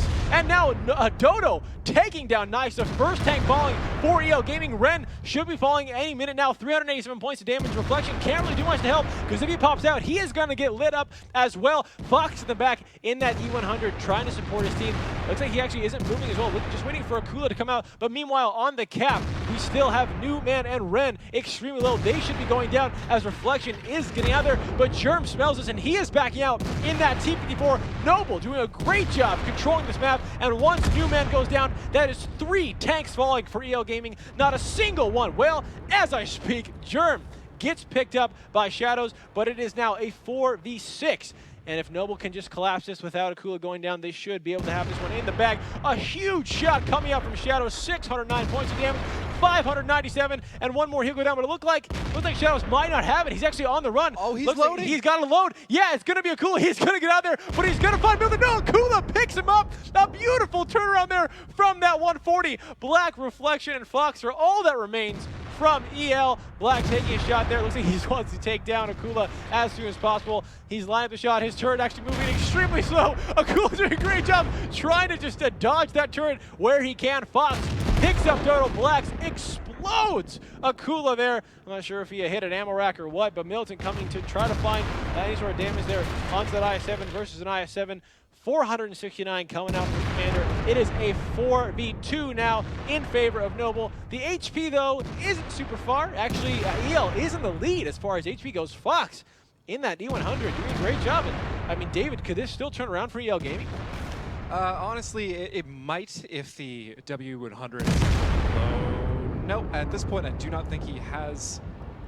Well, maybe he could kill everybody. But as long as Noble spreads that damage and only gives him one target at a time and really makes sure that his gun is facing one direction so they can flank him with somebody else, They'll be good. They'll be okay. The W100 can fire 6 times. It's going to depend on what gun he has. Probably has the 128, as that is the better gun. And it looks like that is the case. If he had the 150, it'd be harder for him to penetrate, but he'd do even more damage. So as it is, EL Gaming pretty much doesn't have a chance here. Crazier things have happened, but Noble should know how to handle this, no problem. All right, well, let's see if they are. It's Canadian Pack Commander Jay and Marsh all taking one side. Fox, once he pokes, he will find. So it's going to be Canadian Pack first, and the first shot might be able to pull him up instantly. Look at that shot. Amazing. The second shot going out. That's a double kill. He's looking for the third. Let's see if it is. No, it doesn't look like he's loaded. Maybe no, he is absolutely loaded. 540 points damage goes into Milton. 1,000. Oh, if he just got in high roll, Milton would be dead right now. Looks like he is out of ammo, possibly. No, he's not. Every time I say that, how many shots does this tank have, David? Oh, Marsh with finishing up that one on Fox, but 3 kills there right at the end. Like I said, it could have turned around, and that got extremely close. It's a nightmare situation for any team, honestly, because the possibility is there, and that scares you. Yeah. Often the fear of being utterly embarrassed from a little bit of a choke increases the chance of choke in a huge way. Right. So Noble kept it together there. I believe Marsh's move, using a dead wreck, and is not particularly groundbreaking or anything, but doing it in the STI is huge because the turret on that thing is trolly. It's very hard to penetrate, and I don't even think the W100 can do it. So right there, W100 got the drop on him. I think I didn't even think about the possibility that Noble would have lost where he was. So that definitely changed things. And all of a sudden, it started looking like he might be able to pull it out. Oh, he might be able to do this. Noble was firing high explosive at him with a couple people because the armor on the W100 is very thin in some places, and you could actually penetrate it with HE. And as we know, HE does damage consistently, but usually a lot less. Right. but if you penetrate, it does more than an AP shell. So a lot of people shoot it at the Borzigs and With the the light Waffen armor, Traegers. Yeah. explosive damage. There you go, Militant on your screen. Commander J as well from the side of Noble, taking another victory, increasing that 3-2. But just going back to real quickly then, how many shots does that tank have? Because every time I was like, oh, he took 3, he's done. Is it a 5? It's a 6. It's 6. Great. Now I know for next time, because I was like, man, he's done. No, he's not. Now he's done. No, he's done. And he just kept cleaning up. I was like, it's over. It's an incredible tank. It It's also has over. max view range in the game. It turns really fast. The only problem is it loads for a very long time, and it's a little bit large. But if you're good at driving it, it's dangerous. And I find it extremely interesting that it was used in here. Obviously, it worked to a certain amount of success, but it's hard to know if it was objectively a good decision. A lot of the captains I've been talking to have been debating back and forth on that. Some believe it has no use, and that while it has an impressive intro, it kind of fizzles out late game. Okay. And, perhaps in this situation, more consistent damage would have mattered. I think the way EL used it was the right way to use it, personally. Okay. You draw them into your fire, and you let loose with those 6 shots, and you compensate for the fact that you're on offense with it. Overall, though, Noble knew exactly how to handle it, and Akula played fantastic in that round, which, he's typically not the kind of player I would have expected to be doing a lot of that risky forward play and the trolling of tanks, but it seems like perhaps tier 10s are his element. I know that's what he plays a lot, so perhaps he's more comfortable with it, understands a little bit more, knows all the armor configurations and all that more intuitively. Was he in the than he IS-7? He was in the Object 140. He's one of the 2 mediums that did the flank. Gotcha. And he was surrounded by like 3 or 4 people and survived way longer than he should. All right. A lot of his play right then, aside from one missed shot or something, but that's just nitpicking, was great. And I hope we see a whole lot more of that coming out of him and coming out of, honestly, everybody, because there's a big opportunity for everybody to really display their skill at tier 10 because they have more hit points. It just comes down to a very complicated discussion about what situations they can do it in. That's one of the few. Okay. But otherwise, they're going to be getting shot by 4 tanks at the same time and explode. Sure. Well, the reason I brought up the IS-7 is because right at the end, I think we had 2 IS-7s facing off against each other, and it looks like there was a lot of bounce shots on the tank. Is that a tank that has, is there troll armor on that? Is it really heavy? The IS-7? Yeah. Yes. Okay. The front of that, it used to be one of the hardest tanks to penetrate when it was moving because it was very low to the ground and in a mouse. So a long time ago, there were only 3 heavies in the game at all. It was the T-30, which was it's before the E5. I'm not going to get all these numbers. It was just 3. And a lot of the fights were like a mouse versus an IS-7, just face-to-face. Just going And at forever. a mid-range, the mouse was better. It has higher DPM. It's got a lot of HP. But once you get close enough, the IS-7 is actually so low, the mouse would struggle to penetrate it. While the license plate, as it was known, the easiest place to penetrate on the mouse was basically eye level for the IS-7. So we might see some of that meta coming back, where you're letting one player go solo another player because you know that this tank is better than that tank, which wasn't something that really exists as much at Tier 8. Okay. The IS-3 versus the T-32, for example, you pretty much expect the IS-3 to win. Most of the time. Right. But it's depending on positions and all that, all the caveats 80, that 20, 90, you all 10. know me for the details. But the mouse versus IS-7, a lot of time I'd just be like, IS-7, you got it. So I'm interested to see if we get into that realm as well, because that opens up a lot of interesting stuff where you're just setting up one-on-ones all over the place. Well, that's what we got for you, ladies and gentlemen. The fun that happens when we get into this new format. I can't wait to see it for the next season. But right now, it is, again, EL Gaming versus Noble. We switch sides. EL is on defense now. Noble on offense. It's up 3-2. Let's see if we can continue that lead. Let's get right into it and take a look at what we've got for our tanks. For EL Gaming, 4 IS-7s, a Foch 155, and 2 WZ-14s. For Noble, 2 IS-7s, 2 E5s, WE-100, and 2 T-54s. Both of these lineups are simultaneously predictable and interesting, dangerous and safe, kind of all at the same time.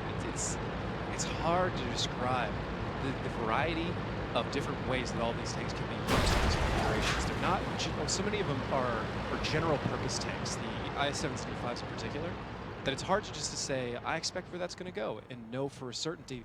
The weird part for me is a single W100 on Noble, and I see what they might be trying to do with it, and that would be incredibly interesting. If they leave it back here as the sniper, essentially, from the one line, he can do a lot of damage in the middle. I believe he does have the ability to accurately fire that far with 128.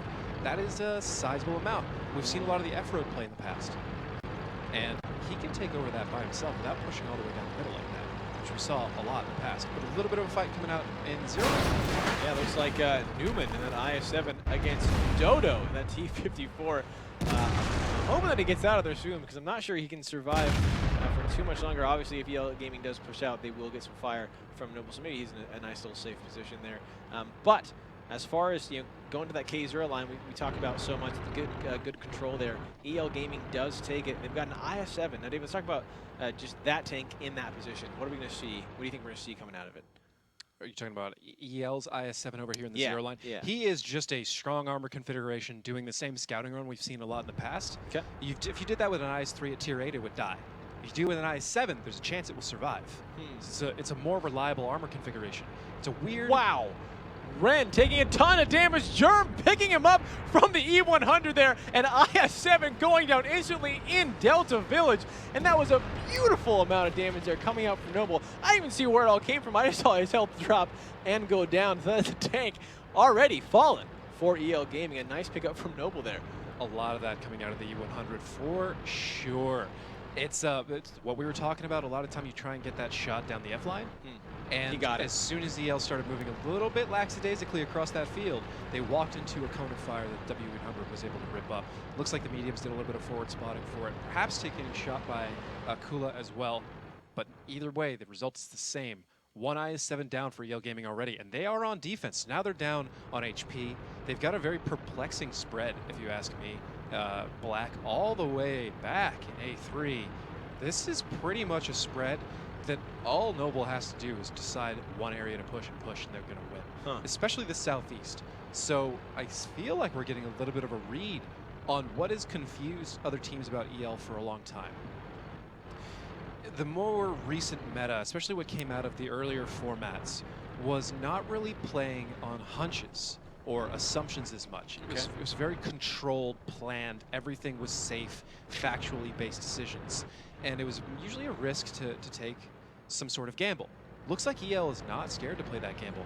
They believe from their positions, and I'm not going to doubt them and say that they're just doing something wrong here. I think they are 100% in control and in plan of what they're trying to do here. I think this is all a part of how they are. And I think they don't think that they believe that Noble has abandoned the Southeast. Okay. Because that was the meta in Tier 8. You lose that, you have to go. Sure. So they're just going to leave one tank there and focus everything else in the middle, in the top, and expect Noble to come to them. Just set a trap for it. And it's a head game. And if it works, man, it's going to work big time. Brilliant. It's like Inception coming out here. Now, if you're Noble, do you just wait now? You just sit back and... Noble is playing the way they used to, where they then started to push in other locations. But the real kicker here is, for one reason or another, and I didn't get to see everything that they saw as spectators a little bit limited at this point in time, Marsh and Dodo are actually re-pushing in the place that they previously abandoned. And if they discover that this IS-7 is alone, it's going to have to drag those other heavies out of Delta Village to help. And when that happens, the pain train from Noble in the F-Road is going to deliver a serious amount of regret to EL. Well, let's see if that's happening, because that is the case right now, David. Just like you said it, Dodo and Marsh pushing against Newman, and here comes those heavy tanks right out of Delta Village. Reflection, Nice, and Shadows coming on their way through. The question is, will Noble get that damage in time? The first shot going on to Fox in that 155. See if there's any more that can happen. All these, these heavy tanks allowing for these shots to come across the map are absolutely phenomenal. And it looks like a four-man push from Noble Hill right by the cap. Reflection does spot him, and now they're kind of spreading out. Dodo getting pushed on by Nice. Now a Newman, Nice still 1,300 points of damage in his IS-7. A couple more shots, and he will be going down. 4 minutes and 47 seconds on the clock. No cap pressure this entire map because Noble does not need it. Canadian Impact takes Nice down. Now they're pushing on to Newman. Reflection taking more damage there in that WZ. 530, even more. Newman should be going down here. Reflection does go down. Germ picks him up from that WT. Now Black and Fox trying to find any sort of damage that they can. Akula finds Newman. Every single tank for Noble is up. Only 3 remain from EL. Now 2 as Milton finds Shadows left and right. Tanks are falling for EL Gaming. Noble showing their absolute dominance. And like you said, the head game really paying off here from Noble Gaming. Fox and Black are the only ones that remain. Black, it's a nice shot there onto Germ. in that E100. He is full health in his IS-7. Fox about half health, a little below half in that 155, but here comes the rest of them just pushing on. I mean, they are on the offense. They can just take the cap, but it looks like they don't even need to. They're just going to keep going. They know they have the overmatch. They just need to find it. They know where Black is. They know where Fox is. 506 points of damage. Milton going to finish that one out, and now it is just an IS-7 against the army of Noble, showing amazing control on this map in this new meta. I mean, we're seeing a team, like you were saying, you call it, I mean, they might be the ones who have the most experience playing with these tier 10, and they are absolutely showing it. Marsh with that final kill. Noble now up 4-2 against EL Gaming, just one more, and they're going to take it. But let's just talk about that for a second, because the first map, the first game went to Noble.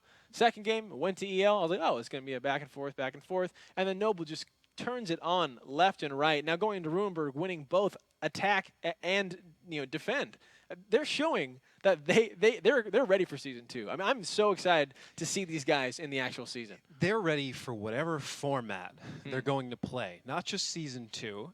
They're ready to play today in the tier 8. Let's do this. What I just saw is something that they only really started developing recently, or recently in the sense of matches. Now, we don't know in the matches we get to watch. Right. We don't know how quickly or how early they started developing that in regular league play. Perhaps they developed their new style 6 months ago and have been sandbagging us the whole time to break it out of the finals. Possible. Master strategists, who knows?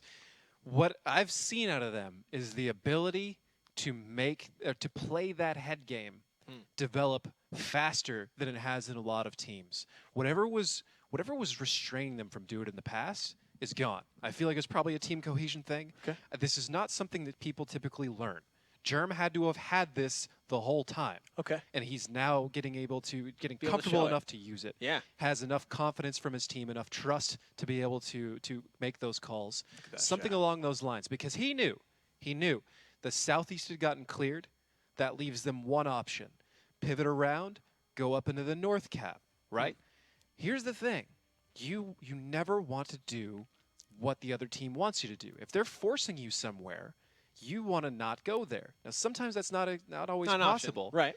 And I think EL made some mistakes in their overall positioning by playing the head game with a little bit too much commitment. They could have done a spread camp and capped their map control and potentially not gotten as wrecked as they just did. But they made a big mistake. They committed too much to the head game, perhaps not expecting Noble to be able to do it, as most of the teams EL has played haven't been able to do it. Right.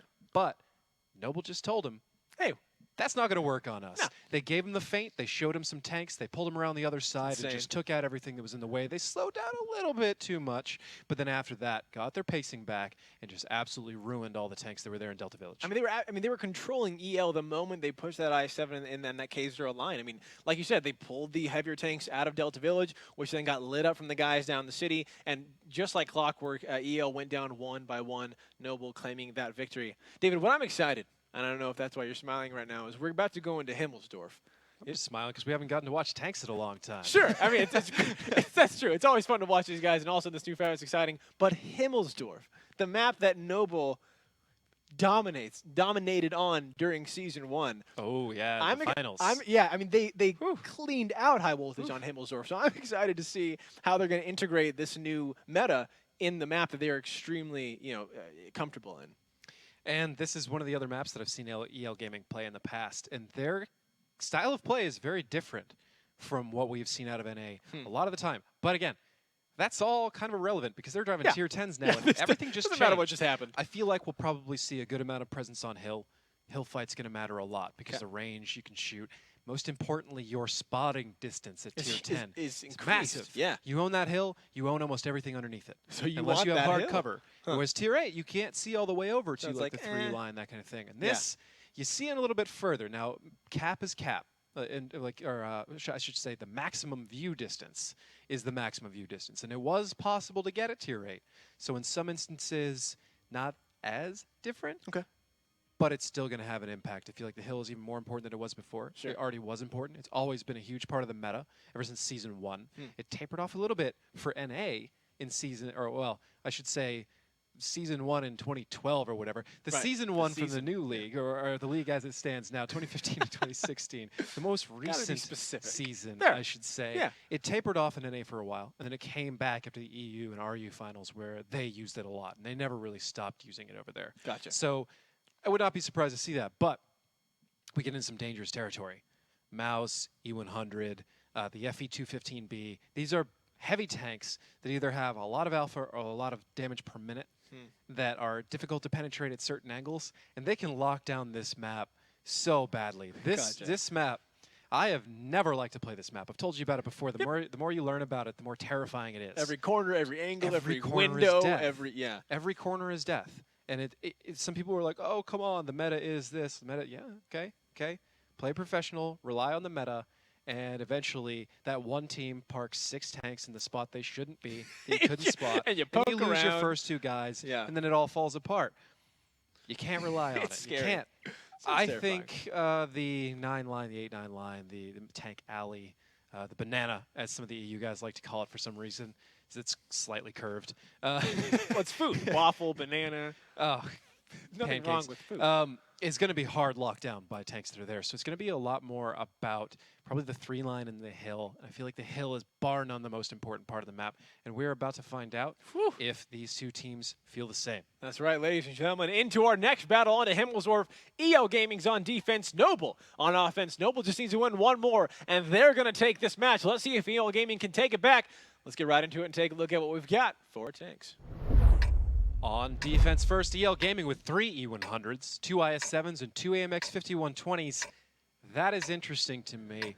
We'll get back to that in a second. Noble with an E100, an FE215B, an IS-7, 2 E5s, an AMX 5120, and the ST1, STI. We'll find out exactly what that is. ST lowercase l. That's what we call it. We have other nicknames for it too. The STI has one of the most vicious hull downs you can possibly have. Pushing it on top of hill, smart move by Noble, as it's pretty much going to own whatever's up there unless you got an artillery, and nobody does, which is wise. The 120s on defense, 2 of them, it's a great gun, or great damage platform, but it's a very easy tank to kill, and I'm not necessarily sure I like them on defense in this situation, but I'm also struggling to think of what I would actually know now that I think about it. 2 STIs is probably what I would use, and use 50Bs somewhere in the rest of the lineup. But it doesn't matter what I would use. ELs probably knows more about this at this point than I do, and I'm interested to see how they try and get those 5120s into the fight, but it would not surprise me to see them get wrecked pretty early. Then again, that could very well be a part of the strategy. As long as they get out of clip, they can die, no big deal. Right. So who knows? They will be a distraction, I'll tell you that, because you cannot ignore them. Okay. They are one of those tanks. Okay. Right, yeah, so you got to deal with them. You have to deal with them or they will rip you up. But if you do deal with them, something else will rip you up. Yeah, so sounds good. It's not a great position to be in. Noble, pretty much all on hill, with an IS-7100 down there at the end of the tank alley itself, over that 8 line, the road on the 8 line. That's relatively safe. Expecting EL to be so aggressive they push into the southeast is ludicrous. That'll never happen. Should never happen. Wow. Ever. And did that shot connect? No, It did but not. my gosh, it almost hit Shadow. There are angles up here on top of the hill you can fire down into those standard positions, and because the tier 10s are larger in general, those angles are now more viable. Gotcha. E100, for example, is very likely to be broadside over there, as it is. More likely, in my opinion, the 5120s would probably be back where the E100 is. In this instance, EL doesn't feel the same. They've got an E100, and as you can see, this is exactly what I was talking about. If we can get a cut over to that E100 really quickly. He is broadside. Now, it's a lot of spaced armor, and his turret is turned just a little bit. But from the hill, you can actually shoot into this area and pen his weakest sides. Wow. If he's there. So there's a shot on that. There's a shot at the other place, or the place where the other E100 is. This one's a little bit less reliable, and it's not from on top of the hill. It's kind of a sneaky one through the window here onto some ramps. I expect that to be a little bit more important as time goes on, because heat rounds can penetrate the face of an E100. Perhaps that would have been a good place for an ST1. A lot of speculation, honestly. But don't know for sure yet. Noble still trying to find... Anyone, pretty much trying to get contacts. But they should be very experienced in breaking the camp, as this is a classic Northwestern camp. We've seen this on Himmelsdorf before. We saw it for at least a year. I feel like I aged a decade watching this. Just sitting in one of those tanks myself. Gotcha. And I do not know if it is still a viable strategy to stay over there. Either EL Gaming has kind of fallen back on 742 meta, and they have some sort of answer to get around and deal with this spot that the cap opened up for us last time in the most recent updates to Himmelsdorf here. Because they're letting Noble just walk right in, put on the pressure, and I feel like Noble's almost confused about whether this is actually as good as it looks. Is this happening right now? You know? Like, Sure. this has got to be a trap, right, guys? EL's not just going to let us have this. But Noble moving across the middle of the courtyard there.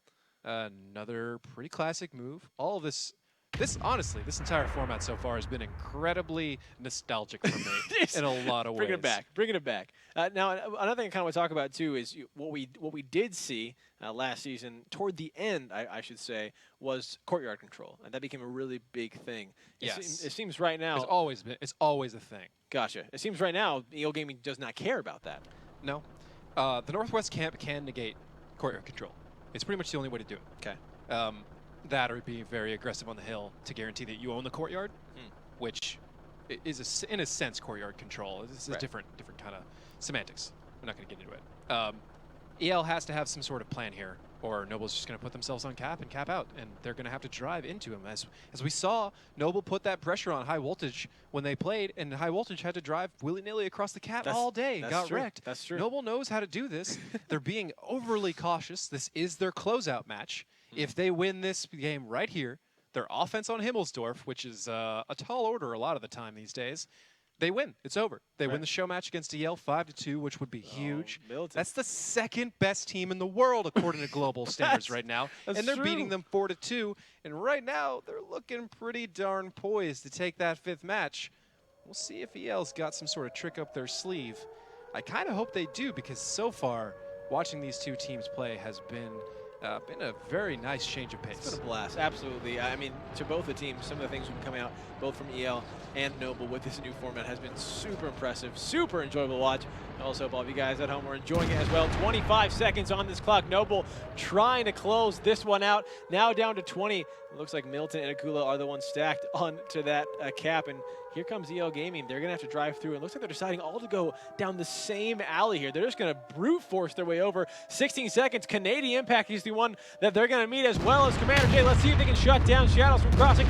No, they do not. Canadian Impact half health by 1,100 points of damage. 10 seconds on the clock. But if Nice Black can continue this with Reflection, they should be able to find Milton and Akula. Akula now having to back out. And here comes the fight, ladies and gentlemen, for the cap. If Noble can close this out, they're going to be the victors of this match. Let's see what EL's got. Milton, 1,700 points of damage there in that E100, getting dropped extremely low. One or two more shots, and he will go down. Rand hit in his E100 is going to pick them up, and here comes from the back Commander and Canadian Impact. The question is, will they be there quick enough to take down a tank? Shadows is going to be following. It's going to be Commander J to pick that one up. Akula in that E5 now surrounded by most of the members of EL. Ren is going to pick up another kill, but Germ's going to respond by taking Reflection out. Fox coming around trying to get behind Germ and Dodo. Will it be enough though, as Newman takes down Canadian Impact? It is a 4-on-5 in favor of EL Gaming. EL Gaming trying to prove that they are in here to win, but Germ trying to close it out as he takes down Black. Germ though gets taken down himself from Fox from the back, who is doing work onto Dodo in that 5B. 1,700 points of damage there going across. Now Newman is the focus for Noble. Nice, one more shot, he'll go down. Let's see if Commander J can pick it up. Maybe Dodo can do it before he goes down himself. That will be a huge pickup there for Noble. He does. Dodo takes down Nice, and now Newman taking the shot from Commander J. Another one, the bounce is gonna this might be the thing that switches this in favor of Noble in the end. Another tank falling for EL. It is just Ren and Fox up. Ren taking a lot of damage. They're looking for Dodo, but Marsh, 786 points of damage there in that 50-120. Dodo going down to Fox. They're 51-20 doing work. And now another kill, double. Noble Marsh going down. It is now Commander J against Ren and Fox. A tall order indeed, but another bounce out from Ren. Commander J might be able to take his E100 down. Ladies and gentlemen, it is a 1v1 of 5100 against an E5 here in this final match. If Noble can take this, they will get the victory. Commander J looks like he's just going to sit down, Can't even increase that cap pressure. He is surrounded by so many corpses there, allies and enemies, and he's going to try to use them as a shield.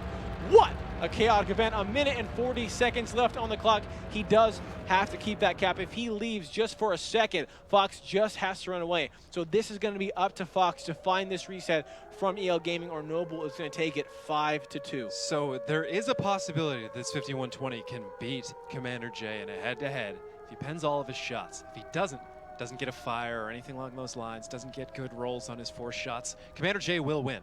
What he needs is just a perfect corner where he can just start doing damage. But look at all these tanks. Yeah, I mean, so Commander J was many. shopping for some damage as he drove away. But in case you guys at home were wondering, how didn't he hit him? Well, this is what he was trying to see through. This is what he was trying to shoot through. Amazing. It's not possible. The 5120 just had a free walk away. Now he's all smoked up. He's just hanging A out. smoke screen. Look at all these wrecks. He's not got another perfect one right here.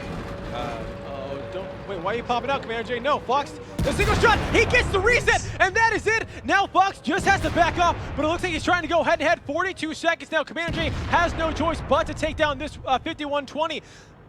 Will he make it in time? Fox now has to run. Commander J coming around the corner. He's going to catch it from the corner. Can he make it? Let's see. No! Both the shots miss! 20 seconds now on the clock. Fox continuing to run away. over. Commander J, you're right, David, does not have enough to catch up. Fox is just going to run out of this one with just 18 seconds on the clock. Unless Fox actually does, he's just going to go into the courtyard. That's not a good move. That's not a good move. 10 more seconds. It's still. Jay can get one more shot here. It still might be it. Ladies and gentlemen, it might come down to the final seconds here. 5 more down to 3. Commander Jay looking for the shot. One more shot. No! He shoots it into the building. Just misses that one. And EL Gaming will pick up another victory, now making it 4-3 against Noble. Man, so much to talk about in this round. I'm just going to point out real quick that 4 players, 2 from each team, broke 3,000 damage. Dodema almost got 4,000. Just crazy. Why not? Crazy. I think a lot of the decisions that I saw there, team to team, not the best on everybody's part. A lot of mistakes. Noble's spread is nice at tier 8. Dangerous at tier 10. You're trying to penetrate big armored tanks from far away, and then if you don't, it's just like a 6-on-2, and you get 2 tanks deleted, and it almost doesn't matter. You got to get a lot of DPM on them. Jay's move there at the end. Let me rewind real quick. Jay's move there at the end. I was criticizing it. Why are you getting off cap? Right. It's actually genius. Okay. I don't know if somebody else told him, but it's exactly what he should have done. Really? One easy reset from the 5120, and he couldn't have capped. The time was too low. Gotcha. So all his 120 had to do was reset and go. He didn't have to kill him. So he started getting moving ahead of time because he knew full well that the reset would happen, and this way he could close the distance. But once he got that speed, the 120 is just easily able to pull away. And but it was so close. I mean, twice. I mean, the first shot around the corner. Gave him way too many options for sure. Oh, man. But the biggest thing I saw for Noble was the failure to track at all as EL Gaming moved across the cap. They were very low, sub 10 seconds on cap with 2 people on, a lot of damage going on. As they crossed that 5 line, the most important thing beyond anything else, because those 2 guys there aren't going to do a reasonable amount of damage. Right. Not at all. I think it was Shadows that was is to coming hit across. The track shots. Yeah. It is their life. It is their purpose. You hit the tracks, everything's in a line, it all piles up. Your 2 guys in the 0 line are just raining damage down on top, and it just all goes into the clear. It's a big fumble. You could see it right there. It's actually a little bit before that. Yeah. This is the result of what happened when they if you didn't don't get the track. Right. All the enemy pours across onto your poor guys on the cap. And it's honestly amazing these 2 tanks lasted as long as they did. They should have vaporized near instantaneously. The 2 tanks in the 5 line coming up, getting a little bit more damage in. This is where it starts getting messy. All the decisions are bad and good from everybody involved. It's hard to say what's good and what's not in this. Right. Dodema's move was just nuts in some ways. He drove away from about 3 more shots from a 120 that he could have survived barely. Maybe caught on fire. and he drove into a potential of more and still the 120. It's a questionable move in general. But after he did some shuffling, bounced some stuff, perhaps he's taking into account the not just the damage and HP numbers, but his armor configuration and the fact that he can probably bounce it. Because when it comes to tier 10, Dodema is excellent. He's one of the best. Okay. One of the best Really? in North America, hands down. Great. His tier 10 play is phenomenal. A lot of these guys, honestly, are great in the tier 10s. And we saw a critical bounce from the U100 on Dodema. Yeah. Dodema did 4K. That turned it around. So I'm over here looking at these decisions like, I don't know. But at the same time, I'm giving him, I'm definitely seeing that he could be 100% right in this. There's no just conceptual best anymore. Sure. Because you have to take into account the small little things you can do in tanks. Player skill is taking more of a role in tier 10 than we probably would have seen out of it in tier 8 in a lot of ways. Love it so much. But now on Himmelsdorf, we're talking about before the map that Noble did so good on. They lost on against EL. Not a huge loss, but it got extremely close. But it was definitely not what we saw when they faced off in the finals against High Voltage. It was not a clean sweep. It was not absolute domination. Not at all. I mean, it could have been. Yeah, EL though did a good job kind of coming back from what they had. Got very close to the end, but again, still the win going there for EL. Now we're going to be switching sides. So Noble is now going to be on defense. What do you think? As this night has unfolded with EL's aggression and the way Noble's been playing, who do you give the edge to right now? Honestly, it's defense on Himmelsdorf. I have to give the edge to Noble. Okay. Just a little bit, especially over the long term, as they are one match ahead no matter what, one game ahead. Right. And it really wouldn't surprise me at all to see Noble push the hill. Oh, okay. Or do what they've already been doing, where they kind of flex over into the like northeastern side, do a little bit of a hill poke, lock down the 8-9 line, and then if anybody goes into the west side, they pour over there. Because the west side is even more dangerous at tier 10 than it is at 8. The damage is huge. The vision is huge. Deleted. It's not really a viable option, in my opinion, for a cap, unless you have some sort of distraction force or split pressure. Okay. So I feel like Noble is going to have some sort of concrete plan on this, and maybe they could even go back to what they were doing, that hard camp they were doing at the beginning of the season. Well, ladies and this gentlemen, tier, it's even dirtier than pretty before. good. Pretty good. Let's see if they do that indeed, or if EL Gaming can come back and tie it up to break us into our tiebreaker match. Let's get right into it and see what we've got for our tanks. EL Gaming with 3 E100s, 2 IS7s, and 2 5120s. Noble with an E100 and FE215B, 2 IS4s, JP E100, and an ST1I, whatever that is. One lowercase L. With STI. Why do you got to keep adding it? I'm going to go there now. So, really, 215B seems to be a tank, which is interesting. EL definitely focusing hard hill.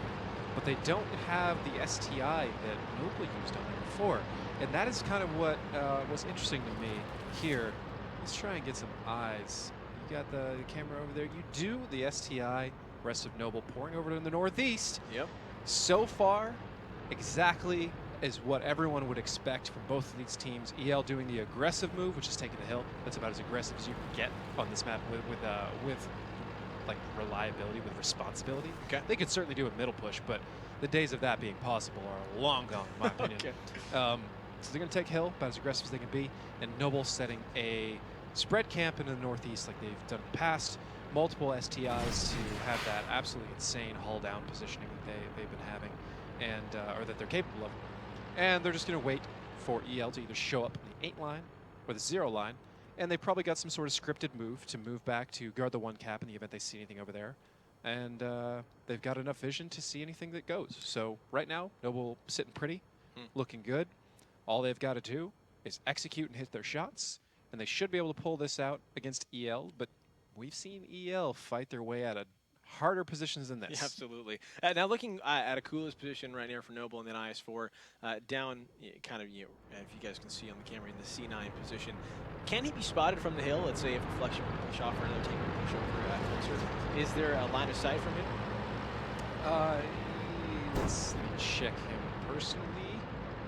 No. So the only real angle you can get is through this breach right here, the wall, which nobody should be able to get enough of an angle to shoot Canadian Impact, as far as I know. It's certainly not possible at tier 8. Gotcha. Maybe it is a tier 10 with a right tank, but I don't think so.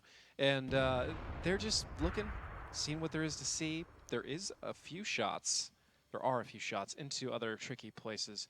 There used to be one down into Cap here from up there as well. But it's not a great one. He certainly won't catch Militant with it where he is now. So right now, Noble looks strong. EL's got to make this push, and Noble is just waiting for them to do it. Looks like this is it. EL Gaming now pushing down off the hill, just leaving Reflection there in that 50-120, who I'm assuming is going to be able to get some shots down where the fight breaks out.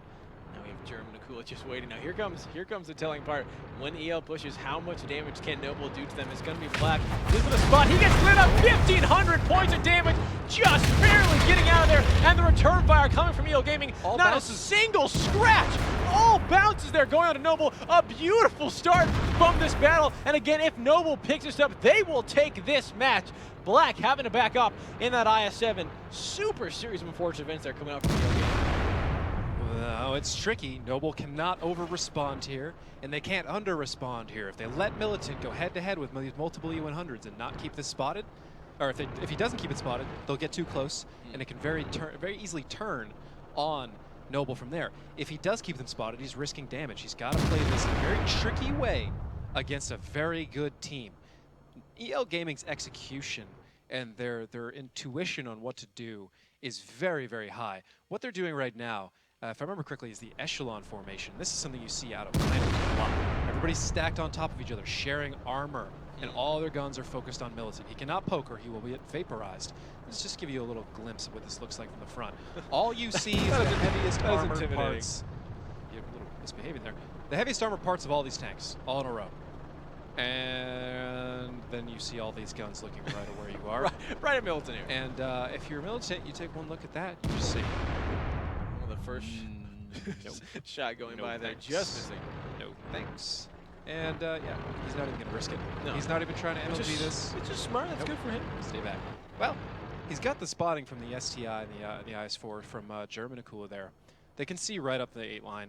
The real risk here is more if EL bullies their way down the A line and doesn't take enough damage when they cross, and then vaporizes things in Cap, or if they make a turn at the 8 line and take out the stuff that's in here. But Noble's already recessed themselves from that. Akula and Germ just sitting there ready to get those shots. EL has one choice. Everybody knows what it is. But there is an interesting wild card here. Both 5120s have moved into the southwest and are coming in from behind Noble.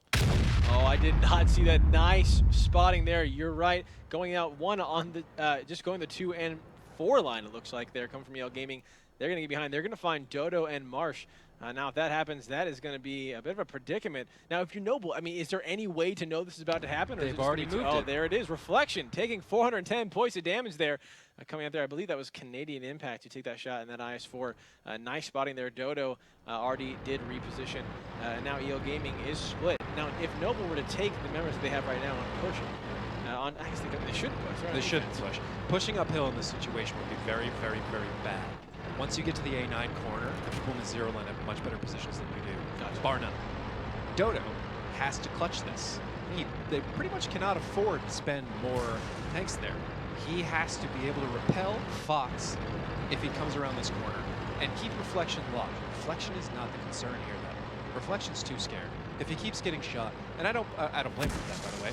It's a terrifying place to be in. You just got shot. You can't keep pushing, or you're going to lose. The whole team will lose. Another IS-4 is down the D line to fire at him when he crosses through the 3. It's not a good position. The Fox has to go one-on-one with Dodo and get Reflection free so he can move up. And they're kind of working it side to side here, trying to find their way in. At the same time, they're developing their own 1v1, 2 different 1v1s. This is awkward for everybody involved. And it's really whoever makes the first mistake that is going to lose this corner of the map. And EL has to win that to win the rest. EL not wasting any time. Here comes the push. Dodo is distracted. Let's get it going. Here we go. Shadow now taking some damage. 449 points there from German Akula, who are on the corner trying their best to hold it down with Canadian Impact. The Reflection and Fox now pushing their way through. The shots going out. A lot of damage there going into Akula, but a lot coming back into Shadow. 735 points going into that STI from Germ. And now here comes Reflection and Fox. 405 points damage for Canadian Impact. A nice shot there. Fox coming around from the courtyard. Damage going across on all sides. Noble is up 3,000 points of HP, though. Let's see if EL Gaming can come back. A massive push down. All members of EL collapsing onto Commander J. It looks like Reflection now coming to join Fox, who has a nice shot. through some rubble there onto Canadian Impact. Ren, 1,000 points of damage in that E100. Now they just want to shut down German Akula. Let's see how Noble responds. Black still on top of the hill, doing his best to try to keep Milton at bay. But another tank falling. The first tank falling. Canadian Impact picks up Reflection. And now let's see if Noble can continue the snowball. They have created Akula, and Germ are still alive. Newman, 468 points of damage there. 400 now going into Akula. And finally, an E100 takes it down. But Newman looks like he might lose his life for this one. He has to back off. Germ now pushing out against Nice, and IS7 versus NSTI. The AMX 5120 from Fox takes down a member of Noble, and the fight continues. Here comes Marsh in that E100 trying to join the rest of his team. Germ still alive here. Black taking the shot missing. Germ 382 points damage into Ren, but Shadow picks up Commander J, and Nice taking down Noble. 2 tanks falling for the defending team, and now Noble kind of on the retreat here, just trying to buy time for Marsh to come around in that E100. Dodo, a nice pickup onto Fox. 3 tanks survived for Noble there against 5 from EO Gaming, but they're extremely low. Marsh takes a shot, finding Ren. He goes down. Dodo now coming in to try to clean up Nice and Newman, who are both one shot, but Black finds Milton, and it looks like EL Gaming looks like they might take this one, but like David, like you said, it's gonna be up to Dodo right here. Every single shot counts. Every single bullet out of their barrels is going to have an impact on this game. Nice, and Newman, 1 minute and 8 seconds. Also, EL Gaming does have to do something. They cannot really waste any more time. Marsh trying to back off against Flash. The shot misses. That is catastrophic coming out from Noble. Dodo backing off. Now 3 tanks. His shot misses as well. This is just getting worse and worse for Noble Gaming. 52 seconds. Let's see if Marsh can try to run for it, because it looks like Dodo is not going to make it out of here. Nice, picking that one up. Black taking down Marsh, and EL Gaming is going to tie it up against Noble. Now 4-4. We are going into a tiebreaker match. So, ladies and gentlemen, so you guys can see everything that this new meta potentially has to offer for this next season, because this is absolute chaos. That was pretty much what we expected. Oh my mean, gosh. Yeah, EL did not have the better positions. They had to push. They fought their way out of it. It's a lot of power in those E100s, a lot of bounce shots. This is tier 10 battles. They're hard to predict, and little mistakes like that, the player skill aspect, can have big impacts in the long run. And it's interesting to see what that does to strategy, because in the beginning, a lot of the time, people are a little bit more comfortable with that. As time goes on, they start narrowing down the few options, and you get these kind of standard strategies. Things start to normalize. But we'll see how that really keeps going in this instance. See what's going to happen. Looks like Ghost Town is going to be the tiebreaker. Okay, all right, so we're going into Ghost Town now. It's going to be Noble versus EL. I'm not sure. We'll find out who's going to be on defense and offense. But kind of looking at Noble through the kind of this past season, we didn't really see them on Ghost Town much, did we? On your screen, Commander J, the rest of Noble, trying to get prepared for this tiebreaker match. It is all tied up 4-4. They've lost 2 games now in a row, which I mean can't feel good there, Militant. They look tired. They do. And here's the thing. What I want to point it out, they have to play twice tonight. Not oh, only I know. I was just thinking about it. They have to play this, and then they also have to play in the Rumble. Again, ladies and gentlemen, the Pacific Rumble hasn't even technically started yet as far as this is just a fun show match for you guys. And Noble, and both Noble and EL both have to play again. So the longer this game goes out, and obviously now it's at the max time, just it's got to be really wearing down these players. And we kind of talked about the the factor of the jet lag before and being in a new place. And I mean, yeah, this might really be wearing on Noble. It's very interesting to see how they kind of hold on for the rest of the night. They're going to have to maintain that composure, because this is going to be a marathon of pain for them today. The more they win, the more it hurts. That's the terrible part of this for them. Sounds like a curse. They got to keep playing. Well, hey, at the end of the day, money is money and winning is winning. Sure. And as they've told us in their interviews before the finals, this is far more about ego for them than anything else. Right. So obviously, this I is mean, why I want to see this them is play a high show voltage. match, and both teams are going completely ham at each other, Yeah, trying they're to win not this. holding anything back. We were kind of talking about this before, like, oh, I wonder if in the show match you're going to have fun. They're going to maybe goof off. Fun. But no. These guys are absolutely giving it all. I mean, because there's that bragging rights. I mean, if you can come in, from in this next season from both these teams in their separate regions going, hey, we already performed. Look what we can do. And, that's got to, give that kind of open door for the rest of the snowball to happen.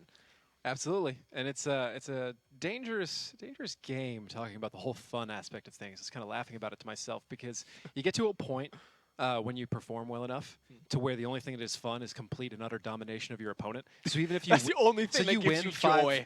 Say you win 5-4 in this instance, they still walk away like, They're God, like, dang it. we should have done better than that. It's like, you won. It was a tight game. It was very close. It's not, And it's they're like, not enough. No, but It's not enough. we didn't destroy them. And that's what's fun to us now. That's why I was laughing. It's like, no. The fun comes at the results screen for these guys. Gotcha. These actual battles are usually usually maybe not the fun not is even the word entering we your should have used here. Ghost Town though, another city map, a lot tighter than Himmelsdorf, and we kind of talked about are there similar aspects to this map as far as the terrifying corners and the crazy shots? Yeah, there's a lot to be afraid of on this map, and it looks like Noble is going to be on defense. So they obviously had the fastest assault win. Right. Or, they had the fastest assault win in order to be determined on that. Trying to think back to when that would have been. I suppose. I mean, we played a lot more maps than we're used to. Yeah, I know. Every single switch was. I think it was Ruinberg. Was on the way through. I think it was probably Ruinberg. Hey, doesn't necessarily matter which one it was. Good. Yeah. Well, they've. Hopefully it's good. I remember when we were getting into the end game of this. I remember thinking that the offensive side had a little bit better options as long as you kind of negated that A1 area where they could fire down in. Okay. But I don't know if you can negate that at tier 10. Huh. Well, much bigger tanks. We're about to find out. And you don't have the 32s. It's very different. This map is probably the one, now that I think about it, now that I start kind of pondering in comparison to a lot of the other maps, this map might have changed the most due to the tier change. Really? Out of the rest. It's new. People haven't really, you don't really play this in the regular game. This isn't a map you get when you play tier 10. So they don't really have the experience on it unless they practiced it. They have to use, the dynamics change because so much of the dynamic was based around the hull down T-32s. You can't do. Which you can't do. This is going to be interesting. I'm going to have to see the lineups. As soon as I see the lineups, I'll have a good idea what they're doing. But up until then, I just see like a field of options. And I think maybe one of the better things to do is just go 7 tier 1s. It's with a lot of corners. You typically go HP, just big guns, big tanks, a lot of armor, corner up on everything, and just try and pull them to you. You're on defense. You should be able to crush them if they try that. But we'll see what they think. We'll see. Ladies and gentlemen, we are in to our tiebreaker match here for the show match of the Pacific Rumble. EL Gaming is on offense, Noble on defense. It's all tied at 4-4. Let's get right into it and see who is going to claim the victory from this match. David, hey, what do we got for tanks?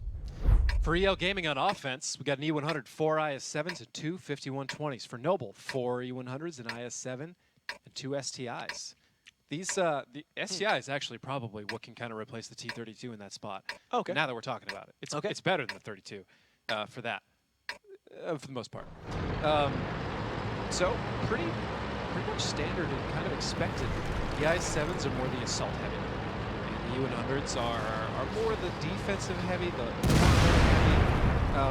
only real, I don't know, those characteristics are accurate and wrong all the time. Because the IS-7 is more, it can be a flex defense, but it's mostly used for aggressing on things because it's low. The front armor is harder to penetrate than the E100s in some instances, if it's coming head on. But the E100 has that HP potential, so sometimes you use it as a breakthrough tank, but usually if you need mobility and flexibility, you go with an IS-7. In this instance, EL going with the IS-7, Noble going with the absolutely stout E100. If Noble can get those guns to bear on any of these guys, it's going to be meaningful. Shots now going out. Germ taking a little bit of that 340 in that SCI. Having it back out now. Milton coming to join. Just try to get some shots in there. 4 IS-7s now barreling down on this northern cap. Down already to, looks like it was 30 seconds there as the black jumped off there. Now down to 30 seconds. Cap. This is bad news for Noble. The same cap pressure is already rolling out, except it's IS-7s. They're too low to be penetrated. And I guess they didn't put anything in the spot that can reset up north because they're leaving this wide open. There are some shots from Dodoma and Canadian Impact on the side. We've seen that before. There's one of them. But this is all about cap management. If Noble can stay calm and get all these resets, then they can slowly whittle this down. And it looks like they're firing HE out of those E100s to make sure they get that. They might be able to make this last. The STI Germ is taking an absolute boatload of damage. Looks like EL's backing out. Looks like they might know that Noble just isn't the team that this is going to work on. Actually, now after Black backing out, going back in, Newman as well. Ren is the only one who's actually hopped off permanently. 33 seconds on the clock. Another reset there coming out from Milton. The shots from EL Gaming actually just not connecting onto Noble. 22 seconds up. The more and more resets going, but the problem is getting that back. But no, the full reset coming out for for Noble Gaming. A beautiful pickup there. 7:55 left on the overclock. Plenty of time for EL to do, and now they're just on the back. Looks like EL Gaming has to. I mean, they have to decide now. They haven't lost too much points of HP, so if they get out now, I mean, is it safe enough, or is it just too dangerous? Noble has got this on lock right now. Both 5120s have to push now. Noble knows that. The thing that's watching it, the STI. Good luck getting through this formation right now. It's going to come down to player skill if EL Gaming's able to bring this out. Strategically, Noble has got them completely under control. Here we go. Fox getting dropped to below health in that 5100. Mars taking a shot from the side. Canadian Impact, 848 points of damage in that IS-7. A couple more shots, and he will go down. But there's a response. Shadows taking 500 points even in that 5120. Now one more shot, and he will go down. Dodo lining it up. Canadian Impact, any one of them can find this. Canadian does, picks up Shadow, and the first tank falls for EL Gaming. Meanwhile, on the cap, 40 seconds now remain. EL doing their best to try to put that pressure on. Nice, taking another chunk of damage. And David, you're right, Noble absolutely has this. Commander J taking out Ren. Another tank falling. 7 still remain for Noble. Nice trying to push, which I don't know why. He's just trying to get out of there. That's what he's doing. Commander, though, looks like he smells him. He wants to try to finish this one up. Looks over Black, taking a shot into a Milton. 586 points of damage there. More damage going through. The reset going. 30 seconds on the clock overall. Over on the corner. It looks like Nice should be going down here. Reflection taking a shot, and Commander J with another pickup. 60 seconds on the clock. Now down to 30 as 2 members are in cap. Newman has to back out there. Black is, though, staying. He's just going to hold that until his dying breath. Reflection, 813 points damage, and the longer this goes, the more it looks like it's going to go over to Noble to pick up this victory from this new format. Marsh is extremely low in that SCI. One more shot, he will go down. Black gets another shot. The reset's going through, and Noble, absolute domination spread over this entire map. 6,600 points of damage for HP as a team against the 4,500 for EL Gaming, but Newman finds Marsh finally. He goes down in that STI, and now Germ just doing his best to kind of shoot Black to get those resets. Reflection taking even more damage. Dodo playing it safe. Newman, 1,100 points, one more shot, and he will go down. Fox taking damage as well. Noble doing a great job here on Ghost Town. They want to finish this out. They want to dominate their team, EL Gaming, so they can get on to the next match. Commander J in the E100 having to back out. He is low, getting around the corner there, but Reflection, Fox, Newman, and Black all not super healthy for EL Gaming, and I'm not sure there's anything EL can do. Interesting firefight developing between Dodoma and Reflection right now. Whoever pokes first with the flat part of their tank risks utter defeat in this corner, and that could be the key to unlocking the positions for the rest of EL.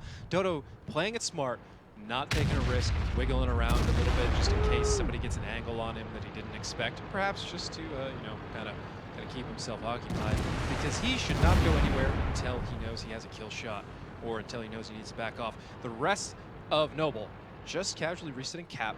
Obviously, they planned well for this. The E100s firing HE, they appear to have brought a lot of it. Yeah. And that is a smart play for exactly this reason. It's an excellent usage of the tank, and they're just getting resets all day, spamming HE at these tanks and whittling them down. 200, 300 pop. It may not be the biggest numbers, but when they can't even fire back, it's worth. The problem, yeah. You just got the resets there. Black, really, they can't do anything. Germ doing a good job just poking up, taking shots. But again, Newman, Black, no one can find any damage onto Noble. We have Militant, Canadian, Dodo, Commander just holding the city down. 4 minutes left. Another shot. They're going onto Akula. 478. The IS-7s still just kind of doing the buddy system. We have 5100 and the E100 there from Reflection and Fox trying to pair off again. But like you said, I mean, Noble is not going to, they don't need to do anything right now. They're getting the resets. They're set up in positions where EL cannot go anywhere, because if they do, they're going to get punished. And it's just a matter of time, unless EL can do something. And if, David, there was something EL can do, what would it be? They would have to get their way through Dodoma in order to unlock additional angles. The problem is he's also backed up by Noble, or sorry, by Militant. Oh, well, They do pick up they Dodo. pick him up. A little bit more of an option lining up here. They can possibly pick up Commander J as well, but if they push through, Canadian Impact and Militant are going to have to lock down this corner, protecting the side flank of Commander J. That is kind of the domino effect here. They have to take out J. They don't necessarily have to get Impact and Militant first, technically, but it's probably going to have to work out that way. One shot coming Reflection. out. Canadian Impact on Reflection. Canadian holding it down. He is unhittable. He's using an IS-7 as cover in an IS-7. Nothing is showing. Reflection does not have a good angle. If he HEs him, though, there is a chance if he hits the hatch or something, he can take him out. Militant is staying there as a fallback position, going to work his way around with a U-100. Actually, looks like Reflection knows he's there, or is just keeping his barrel facing, because if he goes up to that same spot and tries to engage Canadian Impact at all, Militant can poke around that corner and kill him. That move by Militant, that nice wombo combo that we see from Impact and Militant all the time, great duo together, has effectively shut down the last final option of EL Gaming. Noble has to make a big mistake, and something crazy and unexpected has to happen for EL to be able to get out of this position, because strategically, they got nowhere to go. Points. Another one down as Germ picks him up from far away, shooting over the cap and into the backside. Reflection is in a very similar position. Looks like that was what Noble needed to just finish off the rest of EL Gaming. The push now coming through. They want to end it with 1:50 left on the clock. There's Militant, finds Reflection. Germ picks up Newman. It is just Black who remains in the I-7, and Noble is going to pick up the victory in the tiebreaker match, starting off the Pacific Rumble for our new format, possibly for Season 2. Congratulations to Noble. They won the championships with WGLNA, and they just won against, again, the team that went second in the world. That is a huge pickup there. That is a huge pickup for Noble, so congratulations to them. But an amazing show coming out for EL Gaming. I mean, like you said, just the speed, the aggression from them, the way they organize a lot of their tanks, especially on mines, seeing some fantastic plays. But overall, Noble, you called it, like you said, probably one of the most experienced in this new format, and they're absolutely showing it. Ladies and gentlemen, that is the first match. That was just the show match. We haven't even begun the Pacific Rumble. Up next, it is Karen Tiger against Kongdu. Don't go anywhere. We'll be right back.